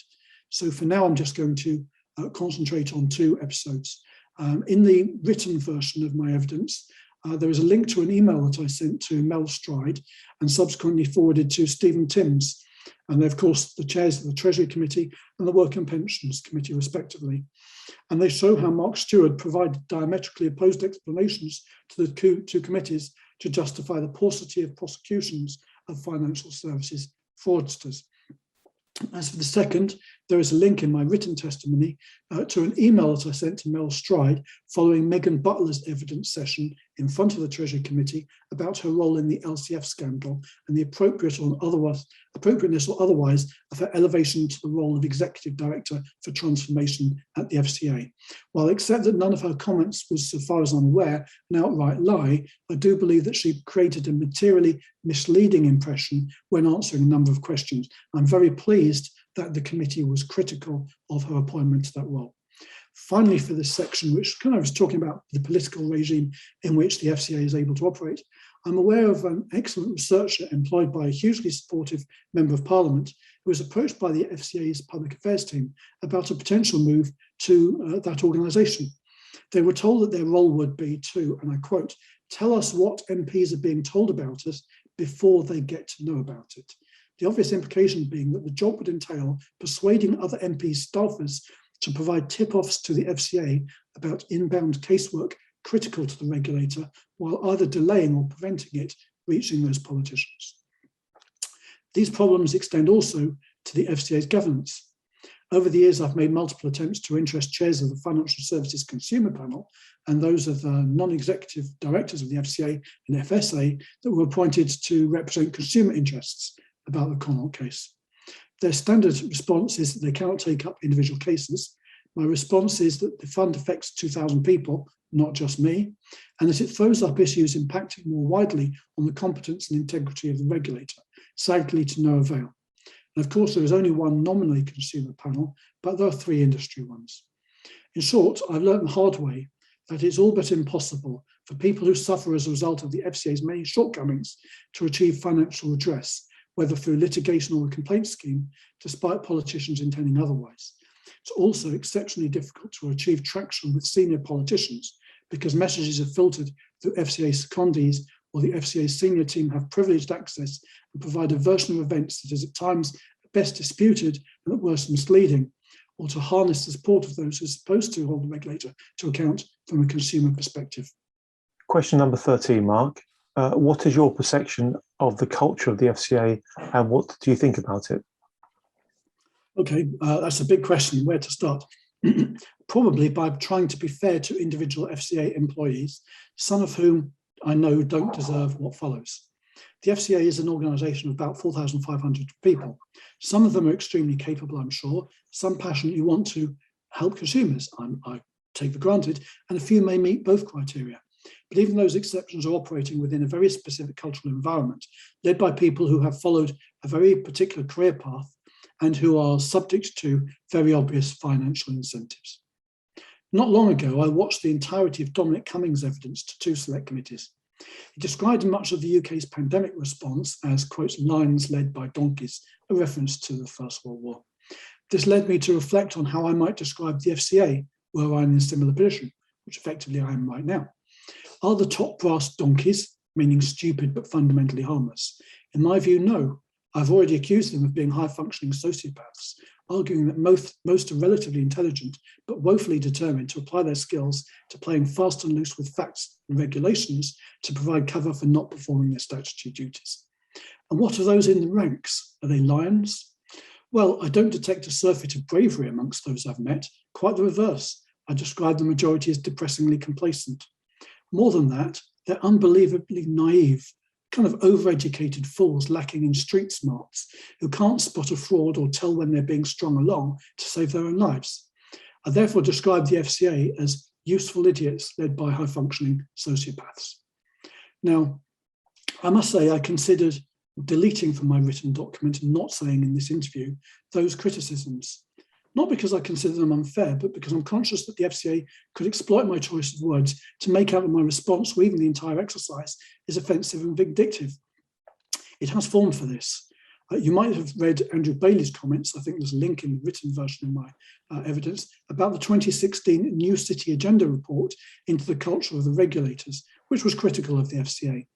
Bailey picked up on a single quotation from one respondent who claimed that when the FSA was abolished, quotes, all good people want to be in the PRA, all the Dobbins went to the FCA, close quote. I believe that the APPG call for evidence to which I'm now responding would have been unnecessary had the FCA's response to the NCA report half a decade ago been to accept the need for reform instead of affecting offence at the message delivered. Let's hope Nikhil Rathi responded more constructively this time round. Many of the criticisms are depressingly similar, including my concerns about the majority of FCA staff not being intellectually equipped for the job at hand. So, maybe they are or are not useful idiots led by high-functioning sociopaths. To make matters worse, these make-weights operate within a culture that circles the wagons at the first hint of criticism, because protecting the organisation enables it to continue to protect, as those at the top perceive it, the organisation itself and hence the city. The defensiveness that I'm talking about here means that anybody who challenges the complacency, groupthink and opacity is either frozen out if internal or briefed against if external, the perfect recipe for ensuring that there is never meaningful change. So elsewhere in my response, I've talked about how this dynamic feeds through to organisational behaviour, the naivety when it comes to spotting wrongdoing, the reluctance to act, the instinct to deny, delay, deflect and defend. As evidence of my allegation, the FCA seeks aggressively to shut down those who seek to criticise it. I offer this anecdote, which I have deliberately anonymised for obvious reasons. I'm aware of a manager at the FCA who came under extreme pressure from somebody further up the organisation to remove from their team a colleague who had played a small part in an episode that resulted in the surfacing of legitimate and constructive information that proved to be embarrassing for the regulator. To the manager's huge credit, they resisted this call to dismiss this individual successfully. When the APPG's call for evidence was announced, I asked them whether they would consider responding to the exercise and mentioning being placed under that pressure. Their reply was, no way, I might want to keep working. There is also a particular irony that the FCA prides itself on being a diverse and inclusive employer, while also being one of the least diverse and least inclusive organisations I've ever dealt with. This dichotomy arises as a result of diametrically opposed understandings of what constitutes diversity and inclusion. For the FCA, it's about demographic factors, principally protected ones, and even then, only some of those. For me, it's about path dependency and economic incentives. Put bluntly, if the FCA hires a bunch of law graduates and puts them in an office in London, it doesn't matter whether half are female, some are LGBT+, some are BAME, they'll still think like a bunch of law graduates in a London office. And if many of them have ambitions to rotate into jobs in the financial services industry or in the professional services firms that feed off it, there must be a risk that they'll act like a group of people who want to ingratiate themselves with those prospective employers. Genuine cognitive diversity would entail hiring more non-graduates, people who've had successful careers unrelated to the sector, in particular, those who've demonstrated the drive and ability to investigate and expose vested interests, such as detectives working in extremely high-value, complex cases, investigative journalists, intelligence officers, and yes, people who've led action groups representing the victims of financial services misconduct and regulatory failure. Since 2014, I've been trying to persuade the FCA to do this, so far without success. Rather than kind of riff extensively on these themes here, I thought it best to mention that Transparency Task Force has responded to a joint regulators consultation about diversity and inclusion. I think we should link to that. It will be linked to from the written version of my response. And it really talks about these kind of forms of cognitive diversity. And although not asked to do so by the regulators, our response notes that the regulators should consider how they are performing against diversity and inclusion criteria, not just how the industry is doing. So we provided a frank assessment about this kind of cultural diversity at the FCA. It provides multiple examples of what we see as the FCA's lack of kind of cultural or cognitive diversity, its dysfunctional corporate culture, including insider and crony hires, lack of educational and class-based diversity, underrepresentation of certain protected but low priority demographic groups, principally those over 45, London-centric worldview, political and cultural biases, misunderstanding organisational objectives, being too close to the industry, being too distant from consumers and whistleblowers, operating a revolving door, and a culture of secondments, having insufficient staff turnover, and providing bonuses for failure. It's quite a read. Thanks again, Mark. Question 14 now. What do you think about the possibility of conflict of interest issues at the FCA? Well, I hope that I've kind of touched upon a number of examples in this document and this interview. Some are specific to my experiences with the fund, but illustrative of organisational funds and flaws, and others generic. So let's just go through a few. The first is FSA or FCA personnel able to supervise and even investigate firms in which key positions are held by former colleagues and friends. I mentioned one case of that earlier on with Lorraine Wadhams and Toyota, but that wasn't the only one. George Patelis became aware that one of the people that went into Toyota for the FSA when he made his Principle 11 disclosure was actually closely associated with one of the directors of that firm. He subsequently provided evidence about this to Raj Parker for the independent review. And for some reason that we don't know about, but we can only speculate about, it was entirely excluded from that document.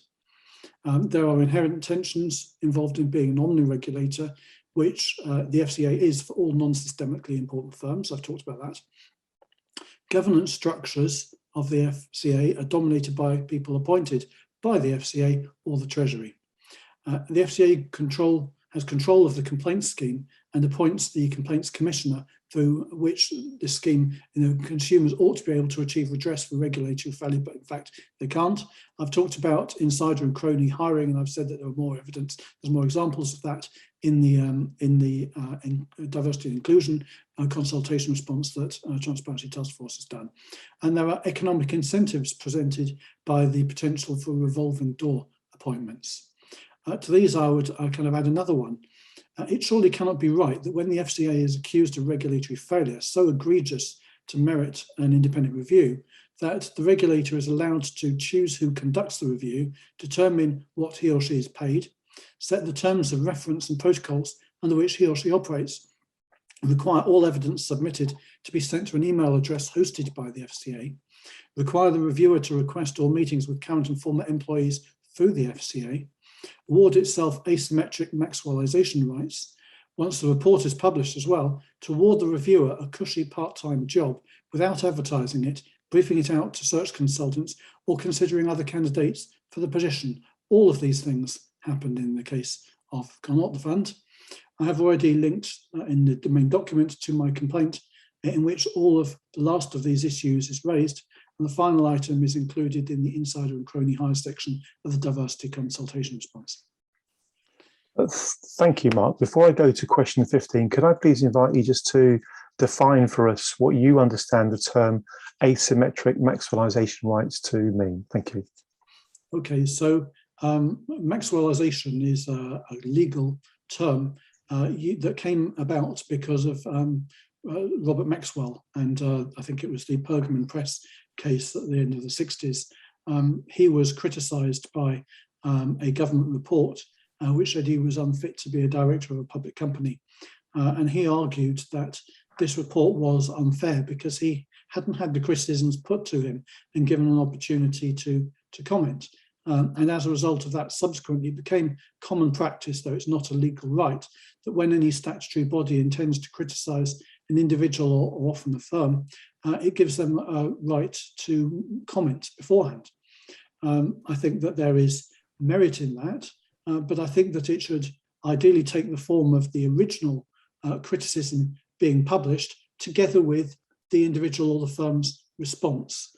There should not be a right to redact. And unfortunately, here there is a right to redact.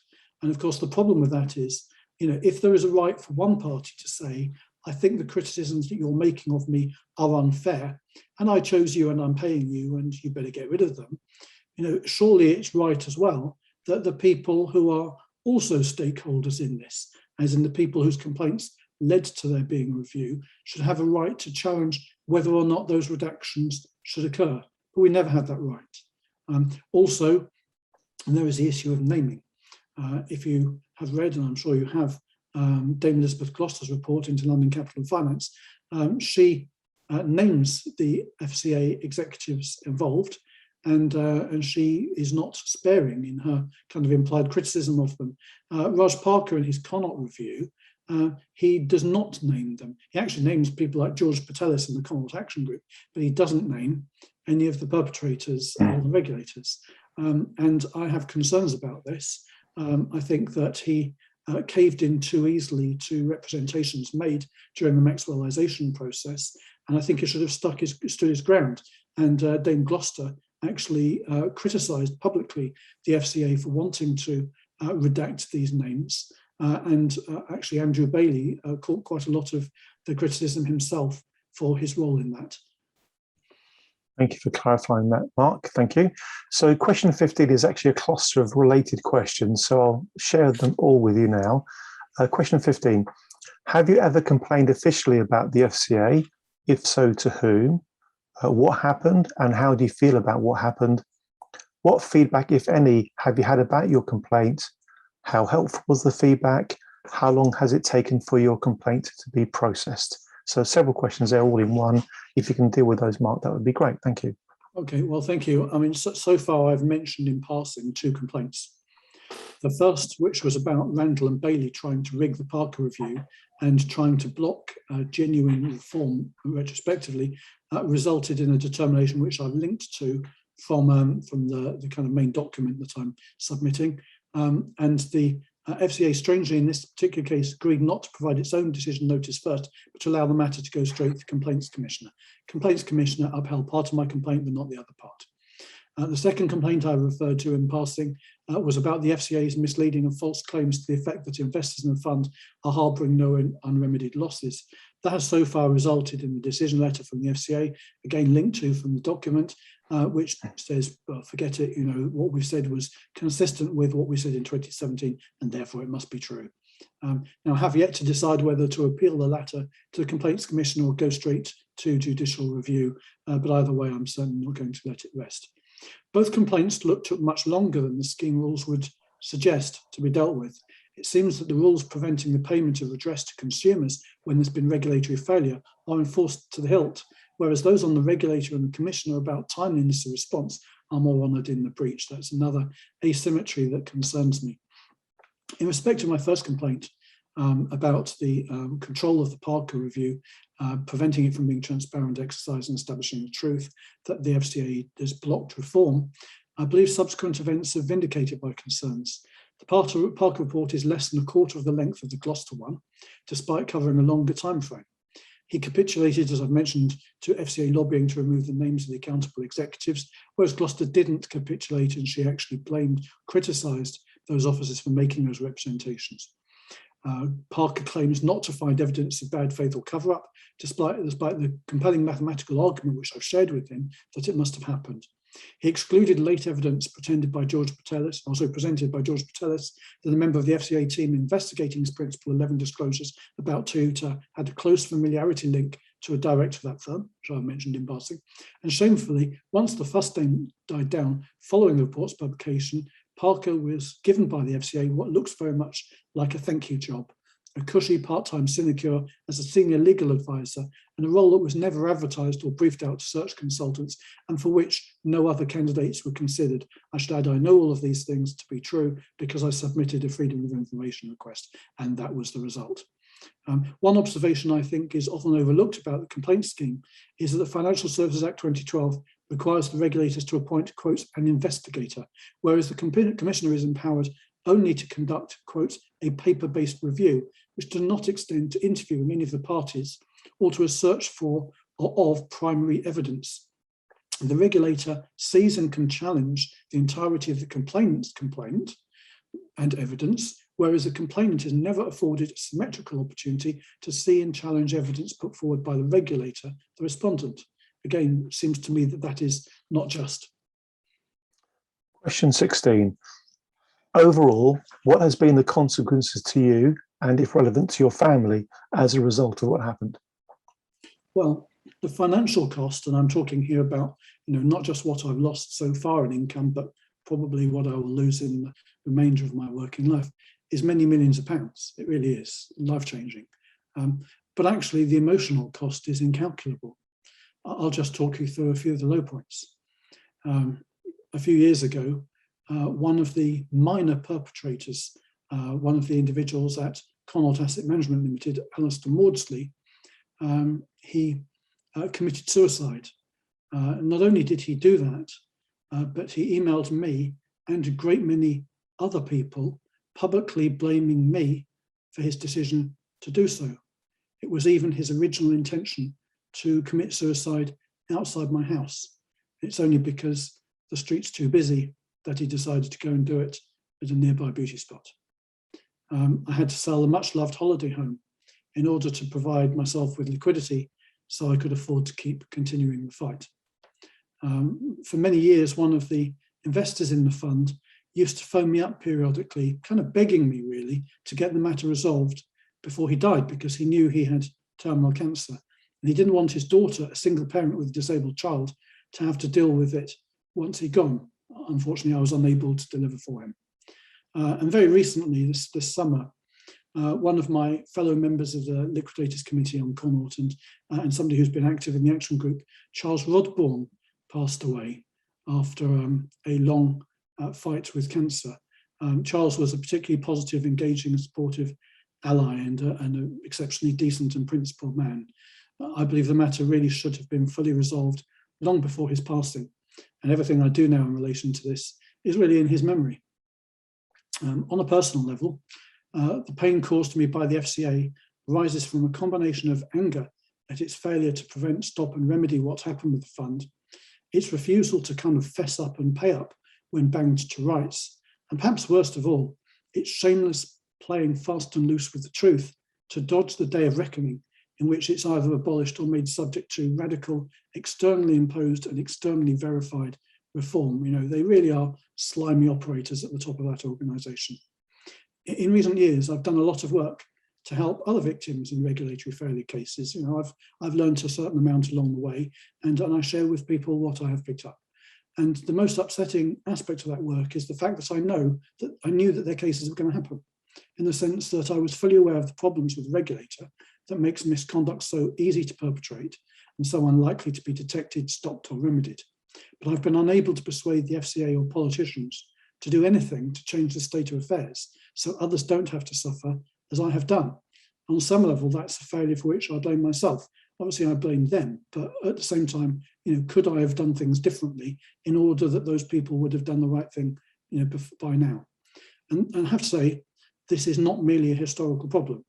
I know for absolute certain, as I sit here, you know, being interviewed by you, that there are many more cases arising right now that will happen in the months and years to come, because we are still, as a country, refusing to confront the obvious truth that the FCA is spectacularly unfit for purpose and must be either binned in its entirety or reformed beyond recognition. Question 17, Mark. If you could change 3 things about the FCA, what would they be? Okay, well, I actually think that there are 2 viable 3-part plans to remedy the FCA. I'm going to call them Plan A and Plan B. So, Plan A, first of all. Step 1, you create a Royal Truth and Reconciliation Commission in which consumers, regulators and the industry can speak freely about what has gone wrong in UK financial services regulation since the FSA came into being, based loosely on the one that took place in Australia.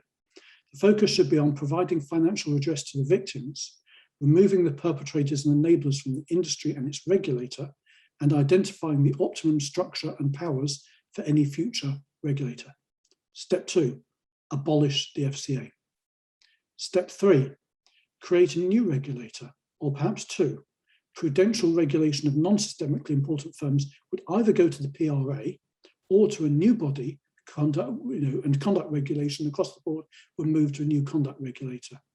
It or they would have very much improved governance, transparency and accountability arrangements and very different powers, and they would be barred from employing former employees of the FCA in order to distinguish its toxic organisational culture and in order to extinguish its toxic organisational culture and institutional memory. So this is Plan B. Again, it's a 3-step plan. Step 1, introduce an oversight board that would ensure that consumer interests were always at the forefront of the FCA's activities, similar to the one to be introduced in Australia, but with a wider remit as is appropriate to the greater importance and complexity of the UK's financial service sector and to the more extensive regulatory problems here. Transparency Task Force has already developed a proposal for what we've called a Financial Regulators Supervisory Council, the FRSC, which is linked to, from my document, my written response. I've contributed extensively to this, and I wholeheartedly support the proposal. It fixes many of the FCA's governance problems without scaring too many horses. Step 2, introduce a genuine duty of care to be owed by, quote, authorised persons to consumers. And of course, authorised persons is firms and individuals who appear on the register. The FCA has recently consulted on what it terms, quote, a new consumer duty in response to a legal obligation placed on it by the Financial Services Act 2021 to consult on whether there should be a duty of care and to bring forth rules in accordance with the findings of the consultation. I believe this so-called new consumer duty is not a duty of care, and that the consultation document misdirected respondents about the legal definition of a duty of care. I'm concerned that the FCA is again positioning itself as a captured pro-industry regulator, trying to avoid the imposition on the industry of a duty of care and the empowerment of consumers who, under a genuine duty of care, would gain the right to sue financial services firms that harmed them, instead of being dependent on the FCA to obtain redress by means of a restitution order or negotiated settlement, both of which are very rare occurrences. Transparency Task Force has submitted a response to that consultation, which is linked to from my written evidence, and again I have contributed to that and strongly endorse it. Step 3, establish a historic claims panel under the aegis of the FRSC, Financial Regulators Supervisory Council, to examine and recommend redress for the many victims of historic regulatory failure and capture in UK financial services, combined with a backstop of removing the FCA's broad exemption from civil liability, both retrospectively and going forward, and waiving its right to decline historic claims under the Limitation Act, to empower those who've lost money through legacy regulatory failure claims to litigate if they're unable to get redress from the historic claims panel, or if their claims arise after the panel has been wound up, its work completed. So as you can see, these are two very different approaches. One is a kind of year zero approach, you napalm everything and start again, and the other one is an evolutionary one. Actually, you probably think from the way I speak that I'm kind of radical who prefers the first option, but on balance, I'm not. I have time for the second, and there are two reasons. The first is a pragmatic one. It's a much easier or much less hard sell. There is a greater chance of us getting through something like this. And the second thing is, by a small margin, I believe it's more likely to deliver a solution that works. The biggest risk to Plan B is that binning and replacing a financial services regulator is something, or sorry, to Plan A. The biggest risk to Plan A is that binning and replacing a financial services regulator is something that happens at most every 12 to 15 years. And achieving it would be a huge fight taking many years. There is a risk that we might eventually win the battle, but lose the war. The FCA might be replaced by something almost as bad or even worse. After all, there are lessons in what happened in 2012-13. Responsibility for prudential regulation of systemically important firms was hived off to PRA, but otherwise the FSA largely continued unchanged. Mostly the same people doing mostly the same things in the same building with a different sign above the door. Small wonder it remains subject to the same cultural biases, conflicts of interest, economic incentives and governance flaws, and even smaller wonder that it delivers similarly poor regulation. Now, for clarity, I don't believe that Plan B on its own would make much difference, because the same cultural problems, which in turn are about people and leadership, would remain. But crucially, Plan B represents the absolute minimum set of changes that are needed to create the governance and incentives environment in which these problems might finally be resolved. I have no doubt that the FCA's culture is at the heart of why it persistently fails. Indeed, both Dame Elizabeth Gloucester and I said so when giving evidence to the committee charged with examining the Compensation London Capital and Finance PLC and Full Compensation Fund bill recently. You wouldn't think that to read her report, but it's what she obviously thinks. The problem with the FCA is cultural, and the way that you will change that is by making it accountable to consumer interests. Question 18. What positives are there about the FCA that you would like to comment on? My initial reaction is you've got to be joking. My more considered and more generous one is to say that I'm sure that quite a few people who work at the FCA genuinely want to do a good job, and that some of them may also be intellectually capable of achieving this, given the right training, leadership and incentives, and that it behoves politicians to change the rules such that the preconditions are put in place that make it possible for this potential to translate into performance. Question 19. Do you believe there should be spot checks by the FCA on regulated and or unregulated entities, perhaps similar to the spot checks by VAT inspectors? Well, I think there could be value in this idea, provided the FCA's culture and people problems were resolved such that it employed more people who were streetwise, astute and proactive at spotting and challenging anything suspicious. Without that change, such checks are unlikely to be of much value, because one of the FCA's many cultural weaknesses, in my view, is it employs few people who could spot a fraudster if one pirouetted through its head office in a pink tutu, holding a neon sign flashing the words, "I'm a fraudster," and fewer still who feel empowered to challenge wrongdoing when they see early evidence of it. You may consider that last comment frivolous or hyperbolic, perhaps, but consider this.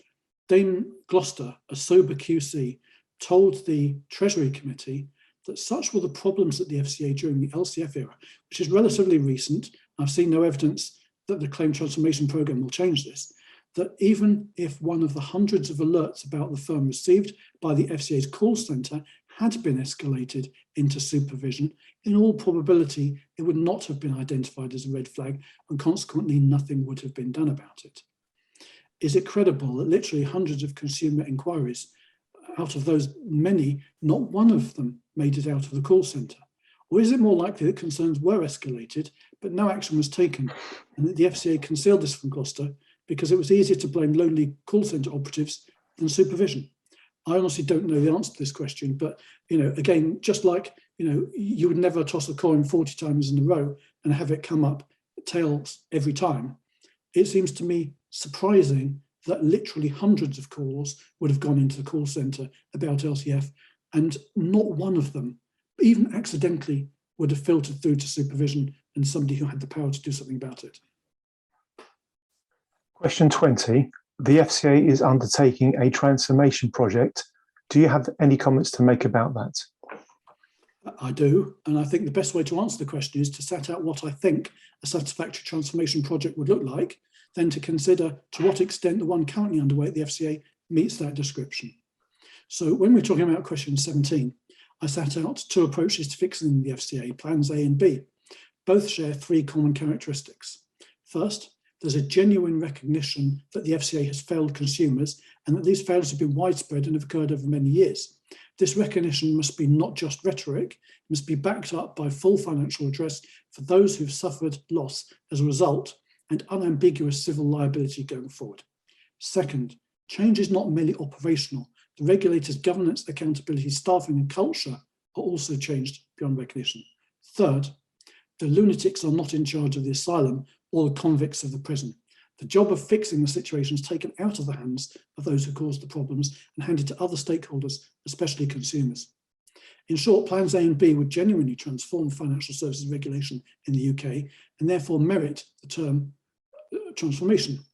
In contrast, the project currently underway at the FCA is at best a modest evolutionary operational change programme and at worst defensive displacement activity designed to convince politicians that the regulator has learned its lesson without actually changing anything that matters.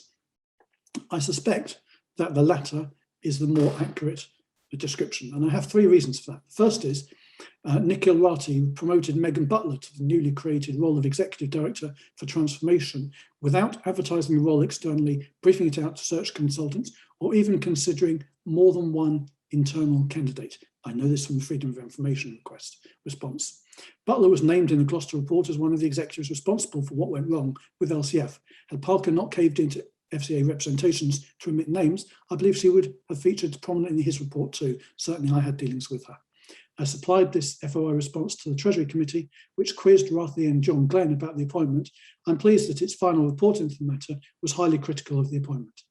Given that both Gloucester and the committee identified the FCA's culture as the principal challenge, how can it possibly be appropriate for Butler, who is a founder employee of the Financial Services Authority? She joined in the year 2000 before it came into operational being and played a significant role in some of its most controversial cases to be the lead change agent. It makes no sense. The FCA, which prides itself on diversity, should, in my view, have sought a cognitively diverse candidate from outside the organisation, perhaps also outside the industry and the professional services sector that feeds off it, should have worked with external stakeholders, including genuine consumer representatives, and particularly including representatives of LCF and Connaught victims, because we were the people, whose suffering really triggered these reviews, to find somebody in whom we could all have confidence. Second, I believe his hard sell for the supposed transformation project at the recent webinar to launch the FCA's 2020/21 business plan was a bit of a ruse. If you watch the Q&A session, and I've linked to it from my written response, you'll notice that some of the questions are credited to individuals while others are anonymised. As one of the people who watched the webinar as it went out and submitted multiple questions via the online platform, I can tell you there was no option to omit one's name. My suspicion is, therefore, that the no-name questions were softballs prepared in advance by the FCA's comms team, which might just be excusable if there were a shortfall in genuine questions from the audience, but there wasn't. I, for one, submitted 8 highly relevant questions. Not one of them is used. Third, cracks are already starting to emerge in the FCA's claims about the supposed transformations being delivered by the programme.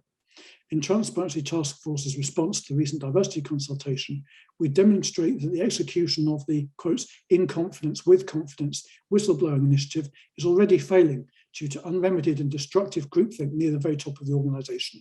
Mark Stewart in the Executive Casework Unit deals with correspondence and for the board and the Executive Committee. The stats on what the FCA does with whistleblower evidence as well are particularly damning. If nothing is done to terminate the current displacement activity and impose genuine transformation on an obstructive FCA, I confidently predict that in years to come, we will look back on this exercise in exactly the same way we now see Bailey's largely pointless and now forgotten mission review, a dead cat strategy designed to placate some gullible politicians. Sometimes, often, I become bitter and angry at the fact that I've had to spend the past 9¼ years of my life trying to unpick a wholly avoidable mess created by the FSA and attempting to prevent others suffering similarly. And worse, when I think that there are many more years of this ahead of me, a police investigation, litigation, unless the FCA caves. At other times, I see upsides to this longevity of my involvement. One is that doing this stuff for so long means I have a continuity of understanding of the regulator that has outlived the terms of office of members of the Treasury Committee and successive economic secretaries to the Treasury. This has put me in the almost uniquely advantaged position of being able to spot and identify patterns of regulatory behaviour. The most obvious one is what I call the public affairs change promise. When Martin Wheatley became the FCA's inaugural CEO, his position with the Treasury Committee was straightforward. He said, the FSA is broken. I'm going to fix the situation with my wonderful new FCA. When Andrew Bailey succeeded him, his pitch to the committee was only a slight pivot. The FCA is broken. I'll fix it with my amazing mission review. And Nikhil Rathi, the FCA is broken. I'm going to fix it with my wonderful transformation project. If there's one message I desperately want any politicians to take away from my response to the call for evidence, it's this. Those lying assholes at the top of the FCA have been and are lying to you. Whatever Randall, Rathi, Butler and the acolytes are saying publicly, they're not going to change voluntarily. Either you turn a blind eye to this and let innocent members of the public continue to be mistreated by the financial services industry and the wide boys on its periphery, or you flush them all away, taking the matter wholly out of their hands, the hands of those whose interests are served by the status quo, and transform the governance and accountability structures so consumers are in the driving seat. Your choice. But don't duck the decision, pretending change will come without your intervention, then feign surprise a few years down the line when it turns out that things stayed exactly the same. Question 21. Are there any other comments that you would like to make? Yes. I'm going to use this question to deal with matters I think are important, but that don't really fit in the answers to any of the other questions. So the first one is, I've called it, he has an agenda. The FCA has a sizable and capable public affairs team, and its senior leadership devotes time and effort to the management of politicians and as a stakeholder group, recognising they possess a unique ability to determine the regulator's future. I suspect that the organisation will see this call for evidence as a threat, recognising its potential to undermine an image of the regulator that has worked hard to create in Westminster, and perhaps being able to bypass the seconded FCA gatekeepers to the Treasury and the Treasury Committee, and might have the potential to filter the flow of information from and to powerful stakeholders. There's therefore a possibility they'll try to discredit this exercise by trying to undermine the credibility of the witnesses. In my case, they may claim I've got an agenda. They'll say I want the FCA to compensate Connaught victims and the victims of other regulatory failure cases, that my bill will be the biggest because of the time I spent on the matter.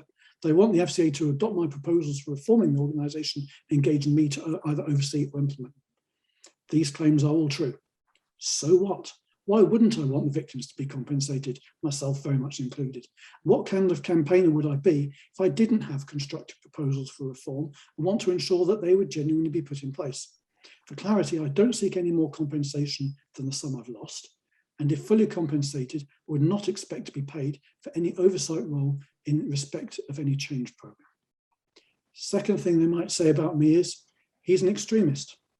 I have good reason to believe that the FCA monitors the social media activity of certain of its critics.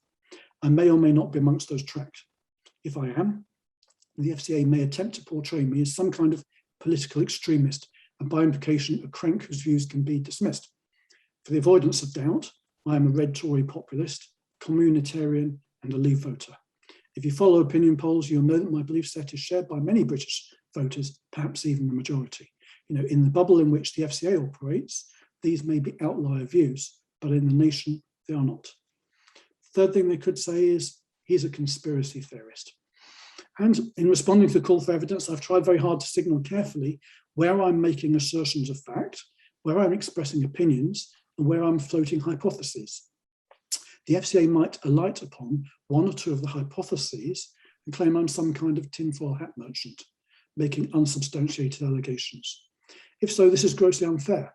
You can choose but to believe or reject a hypothesis doesn't undermine the validity of the facts conveyed in the document, nor does it warrant rejection of my opinions, which I believe are mostly or wholly the logical corollaries of the facts that I've talked about.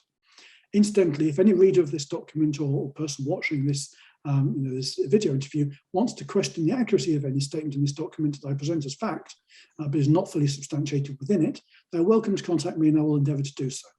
I will also readily accept an opportunity to give evidence to the All-Party Parliamentary Group for Personal Banking and Fairer Financial Services, or to any parliamentary committee about the matters contained in my response, knowing that it's a criminal offence to mislead Parliament. I will say the same things as I've said in this document. Likewise, I will gladly sign an affidavit confirming that the statements I've represented as fact in my evidence are, to the best of my knowledge, all true. Another criticism they might make of me is, he's got it in for us. And it's true that an impartial reader or person listening to the video might conclude from my response to the call for evidence that I'm not the FCA's biggest fan. My use of phrases such as useful idiots led by high-functioning sociopaths, allegations of the leadership team misleading politicians and covering up misconduct, combined with claims that those they employ consistently fail to act in the face of evidence of consumer detriment, might suggest that I question the integrity of those at the top and the competence of many mid and low-level employees. I do. The FCA might leverage these and similar passages to suggest that I am bitter about the regulator's shortcomings in the Connaught case and I'm seeking to smear its reputation. Well, I am bitter about its shortcomings, but I don't think that I'm smearing it because I'm just saying what's true. An alternative response might be to reflect on the possibility that my claims might be warranted, especially given that they are likely to be echoed in many of the other responses to the call for evidence. A statutory regulator charged with protecting consumers, ensuring that there is effective competition and preventing market manipulation and failures would surely be lauded by consumers and detested by industry incumbents. The FCA broadly provokes the opposite reactions. What should that tell politicians about this regulator? They may also say, what goes for me, Mark Bishop, goes for others too. And of course, it goes without saying that the 4 observations I've made just now are likely to apply equally to the vast majority of other respondents. I say the vast majority because I am aware of a small minority of whistleblowers and victims of financial services misconduct and regulatory failure who have suffered such emotional and financial distress as a result of spending many years trying in vain to attract help and remedy the situations they've suffered mental harm as a result of all of this. Occasionally, some of them can see conspiracies where there may in fact be none. I would ask readers of any of those responses to the call to evidence not to reject out of hand an entire response or whole exercise because they see a single allegation that is self-evidently untrue or because the person appears to be eccentric. Rather, I urge them to consider what level and duration of distress the person making it could have been exposed to, by whom and why, that might have led them to that mental state. And if some respondents allege the FCA is profoundly incompetent, has deliberately not investigated their allegations or has ignored evidence of wrongdoing, especially when made against bankers or involving cases in which there's been a legacy of regulatory failure that could be exposed by retroactive enforcement, I would ask you to look beyond the confines of the Overton window. Perhaps, just perhaps, some at least of these assertions might be true. So next I'd like to talk about what I'm going to call the elephant in the room. In my response, I have concentrated on my personal experience of the FCA, which relates to a collective investment scheme in which it failed spectacularly to protect consumers, then covered up its own failings and lied about the victims' losses. From there, I've touched upon other cases in which the regulator also fell short in one of its statutory duties, namely the one to protect consumers. So I've talked a lot about, for example, financial services scams of one sort or another. I have not spoken or written in any depth about its performance against its other 2 mandatory functions, namely ensuring that there is effective competition in the industry, working to make wholesale markets operate effectively and fairly. I hope that anybody who reads my evidence will ask themselves this question. If the FCA is not up to the job of detecting, deterring and punishing those who scam and mistreat consumers, what's the chance of them policing competition, the wholesale markets? The defining feature of scams such as Connaught is they're actually really, really easy to spot and to prosecute. By definition, they involve making false representations to large numbers of consumers. So ample evidence of fraudulent claims exists. and of using the money raised other than as described, easily demonstrated by following the flows of capital through bank accounts and into other assets. If the FCA, more than 12.5 years after it was first alerted to the risk of wrongdoing with the Connaught Fund, almost 9.5 years after the money ran out, has achieved 0 prosecutions, what chance does it stand against, let's say, a shadowy network of investment bankers rigging some obscure index via messages over the dark web across multiple jurisdictions? Anyone who seriously thinks that the Keystone Cops are a match for that kind of thing must surely be delusional. You know, and in my darker moments, and I'm going to go back with my tinfoil hat on now, I wonder whether that's part of the reason the FCA has been left in charge, despite all the evidence it's so catastrophically out of its depth. It suits certain city interests to keep the high-functioning sociopaths and useful idiots in post, creating a credible illusion of regulation without the bothersome reality of the ministerial constraints on their behaviour that genuine regulation would entail. If I'm right in that suspicion, getting genuine change will be a challenge, because corporatist interests in the Treasury and in politics generally will fight it, claiming, in some cases perhaps even believing, that they're protecting the city, but in fact they're actually just helping the bad actors within it, and hence damaging the overall reputation and prospects of that industry. Which kind of brings me on to the next kind of question or area to discuss, which is this: is HM Treasury the real problem? Now, assuming that John Glenn is still the Economic Secretary to Treasury, when the APPG comes to take verbal testimony further to this call for evidence and perhaps publish, a report as a result of it, I expect him to tell its members that the FCA is largely doing a good job in very difficult circumstances, and that Nikhil Rathi's transformation plan will deal with any isolated shortcomings. I could almost write the speech for him. If any MPs or peers are reading my statement or listening to this and thinking of challenging John Glenn on this kind of thing, whether in the APPG, the Treasury Committee or parliamentary debate, I offer a constructive suggestion intended to demonstrate whether I'm right in my suspicion that he knows as well as I do that the FCA is a busted flush. All you need to do is to ask him this: if you, Minister, think the FCA is basically sound and its failures few and far between, why not remove its exemption from civil liability and explicitly prevent it from relying on the time limits set out in the Limitation Act in defending itself against claims? If what you say is true, few, if any, cases will succeed against the regulator. If what you say is untrue, we're going to have it swinging from the lampposts. Glenn will bluster his way through a response that not even he believes, the upshot of which will be a no, but the consequence of which is that whoever asks the question will know what Glenn is and whose interests he's protecting. While I have concerns about the biases and motivations of the current minister, even if he were replaced, I'm conscious that any successor would still be operating within the culture and structures of the Treasury. And I see that as a department, at best influenced and at worst captured by the city incumbents, the banks especially. Recently, George Patel has kindly shared with me the results of a data subject access request he submitted to HM Treasury to obtain everything it held on him.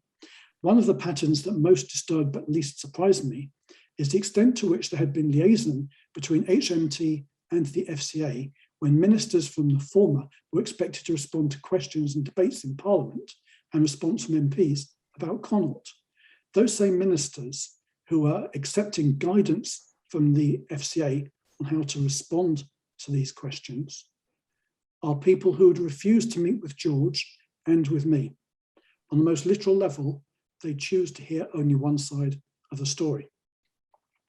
I've previously mentioned the secondment of at least one FCA employee at any given time to the private secretariat of the Economic Secretary to Treasury, a position of influence that enables them to give the minister the regulators a view on events, to filter or spin what he or she hears that might cause him or her to question those lines, and even to give their employer an early heads up about any incoming criticism.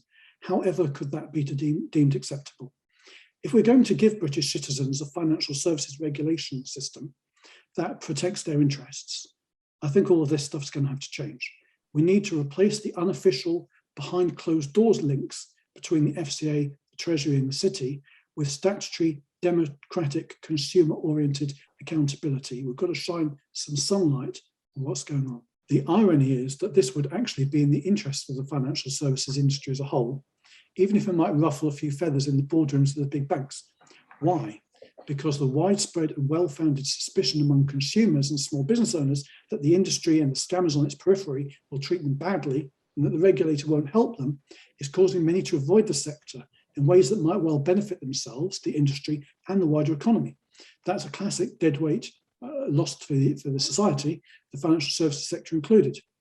Also, regulatory complacency and capture is the reason why the European Union chose not to grant UK financial services equivalence-based access to its markets.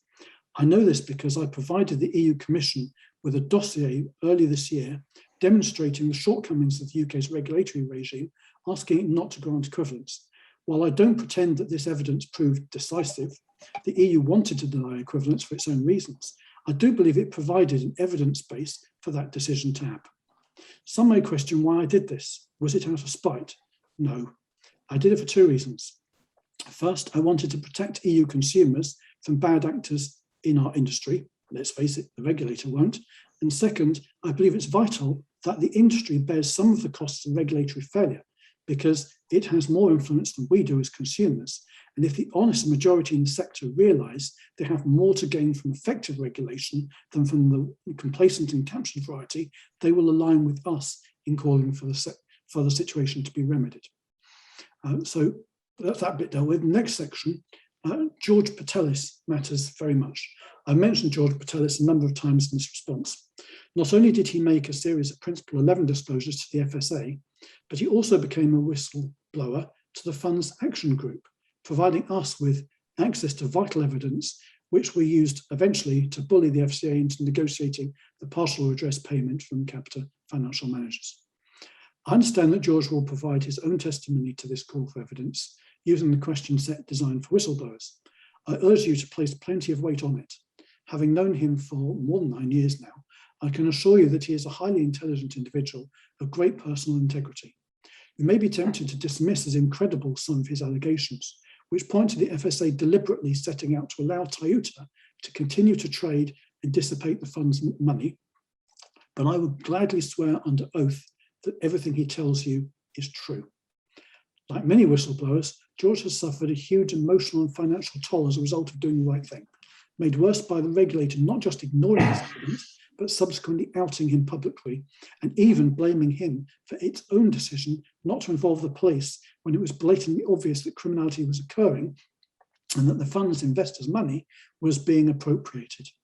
Any politicians reading this should please do all they can to encourage the FCA to include George in any financial redress package paid to Connaught investors. He is as much a victim of the regulators handling this fund as is any one of us. What's more, as a US national, George faces a risk of being sent back to the country of his birth as a result of the career impacts of his whistleblowing and the FCA subsequently outing him. I understand he has applied for leave to remain as an exceptional case. The person has made an exceptional contribution to our society. I urge politicians and any other influential stakeholders who read this or listen to this video to write to the Home Office backing his application. And just finally, just as George matters very much, so does Transparency Task Force. In the first couple of years following the fund's collapse, I became aware of media coverage of other cases in which the financial services industry had treated the public badly and of regulatory failure, capture or cover-up, or some mix of the three, also being a significant factor in enabling the harms to take place and obstructing the achievement of redress for the victims and justice for the perpetrators. In other words, I saw a pattern emerging. Having tried without success in 2014 and subsequently to interest the FCA in the concept of reform, I reached the view that there was an unmet need for an umbrella organisation that would bring together victims of misconduct and the action groups that coalesce around specific cases with whistleblowers and other honest actors from the industry who shared their desire for genuine reform. In the absence of such an organisation, I began to work informally with some of those stakeholders, learning about their cases and sharing my own experiences, hoping this might help them to achieve justice. I even toyed with the idea of setting up an umbrella organisation, but lacking the time and resources to do so while fighting for the interests of Connaught victims. In spring 2020, I was introduced to Andy Agathangelo, founder of Transparency Task Force, a campaigning group I was aware of for its work commencing some 5 years earlier on transparency on fees and charges. I decided not to become involved with it back then on the basis that while those campaign goals were valid, I felt there were bigger and more important battles to be fought.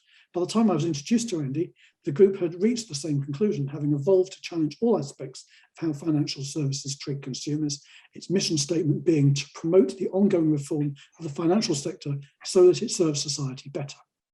I fully endorse that goal, so agreed to become involved. The role has evolved into a voluntary part-time position as its head of strategy and public affairs. In that position, I have met a great many kindred spirits, learned from them, shared my experiences with them, and together we continue to evolve our understanding of the problems and proposals to remedy them. TTF effectively has evolved into the umbrella organisation I've long felt was needed. It's also the FCA's worst nightmare. More than 4,000 people spread across the globe, comprising misconduct victims, whistleblowers, consumer advocates, and honest industry participants who want to reform the sector from within, with a shared intent to pool knowledge and skills to fight for the industry to give the public a better deal. In the UK, which accounts for more members than any other nation, TTF makes it possible to share experiences of dealing with the FCA, an exercise that often reveals disturbing patterns of behaviour by the regulator. We have all suffered similar things. TTF played a significant role in the formation of the All-Party Parliamentary Group for Personal Banking and Fairer Financial Services, provides that APPG Secretariat, and is performing a key role in the operation of this call for evidence. Whatever comes out of this exercise, I very much hope that there will be an understanding among politicians that the FCA must become the servant of consumer interests, not the industries. And those consumer interests are best expressed through TTF, not through the FCA's shadowy and regulator-selected consumer network. I also hope politicians will reflect on the inequality of arms that exists between consumers and the industry, which may explain some of the FCA's cultural biases. One way in which this imbalance might be lessened might be through the introduction of even very modest sums of public funding for an umbrella organisation representing consumer interests. If so, I believe that TTF should be that organisation and should be instrumental in the creation of a statutory body such as our proposed Financial Regulators Supervisory Council. A combination of path dependency and network effects mean that TTF is already head and shoulders ahead in size, expertise, and sapiential authority of any other financial services campaign group in the UK, and it is vital to avert the risk of the FCA or the industry creating an AstroTurf FRSC and presenting it as the authentic voice of consumers. TTF is currently run on a shoestring based on pay what you can afford membership fees and occasional donation or support from small grant-giving bodies. Many of the bigger ones, of course, are linked to the city one way or another. For reasons that may become self-evident, they tend not to fund Transparency Task Force. Every week I see examples of more that this amazing organisation could do if given access to even relatively modest amounts of funding. From counselling misconduct victims and whistleblowers facing financial ruin, depression and suicidal thoughts, to judicial reviews of regulatory decisions, there are many wonderful and valuable things it could achieve, but currently can't, all for want of a relatively modest source of secure income. Mark, thank you very much indeed. We've come to the end of the questions. As I stated at the beginning of this conversation, I'm acting today in this context as the chair of the Secretariat Committee to the All-Party Parliamentary Group on Personal Banking and Fairer Financial Services. Therefore, it would not be appropriate for me to comment in any way on what you have said, other than to thank you very much indeed for sharing your time and also for submitting your written evidence. It's much appreciated. My very final point is to invite anybody that's watching this or that reads the response that would like to share their opinions about the FCA, regardless of how positive or otherwise those opinions might be. We are genuinely looking for responses from people with all kinds of opinions. Please do contact the APPG through its website, and we will gladly take submissions from anybody, regardless of the nature of their point of view. So finally, Mark, thank you very much indeed. We'll bring the conversation to a close there. Thank you.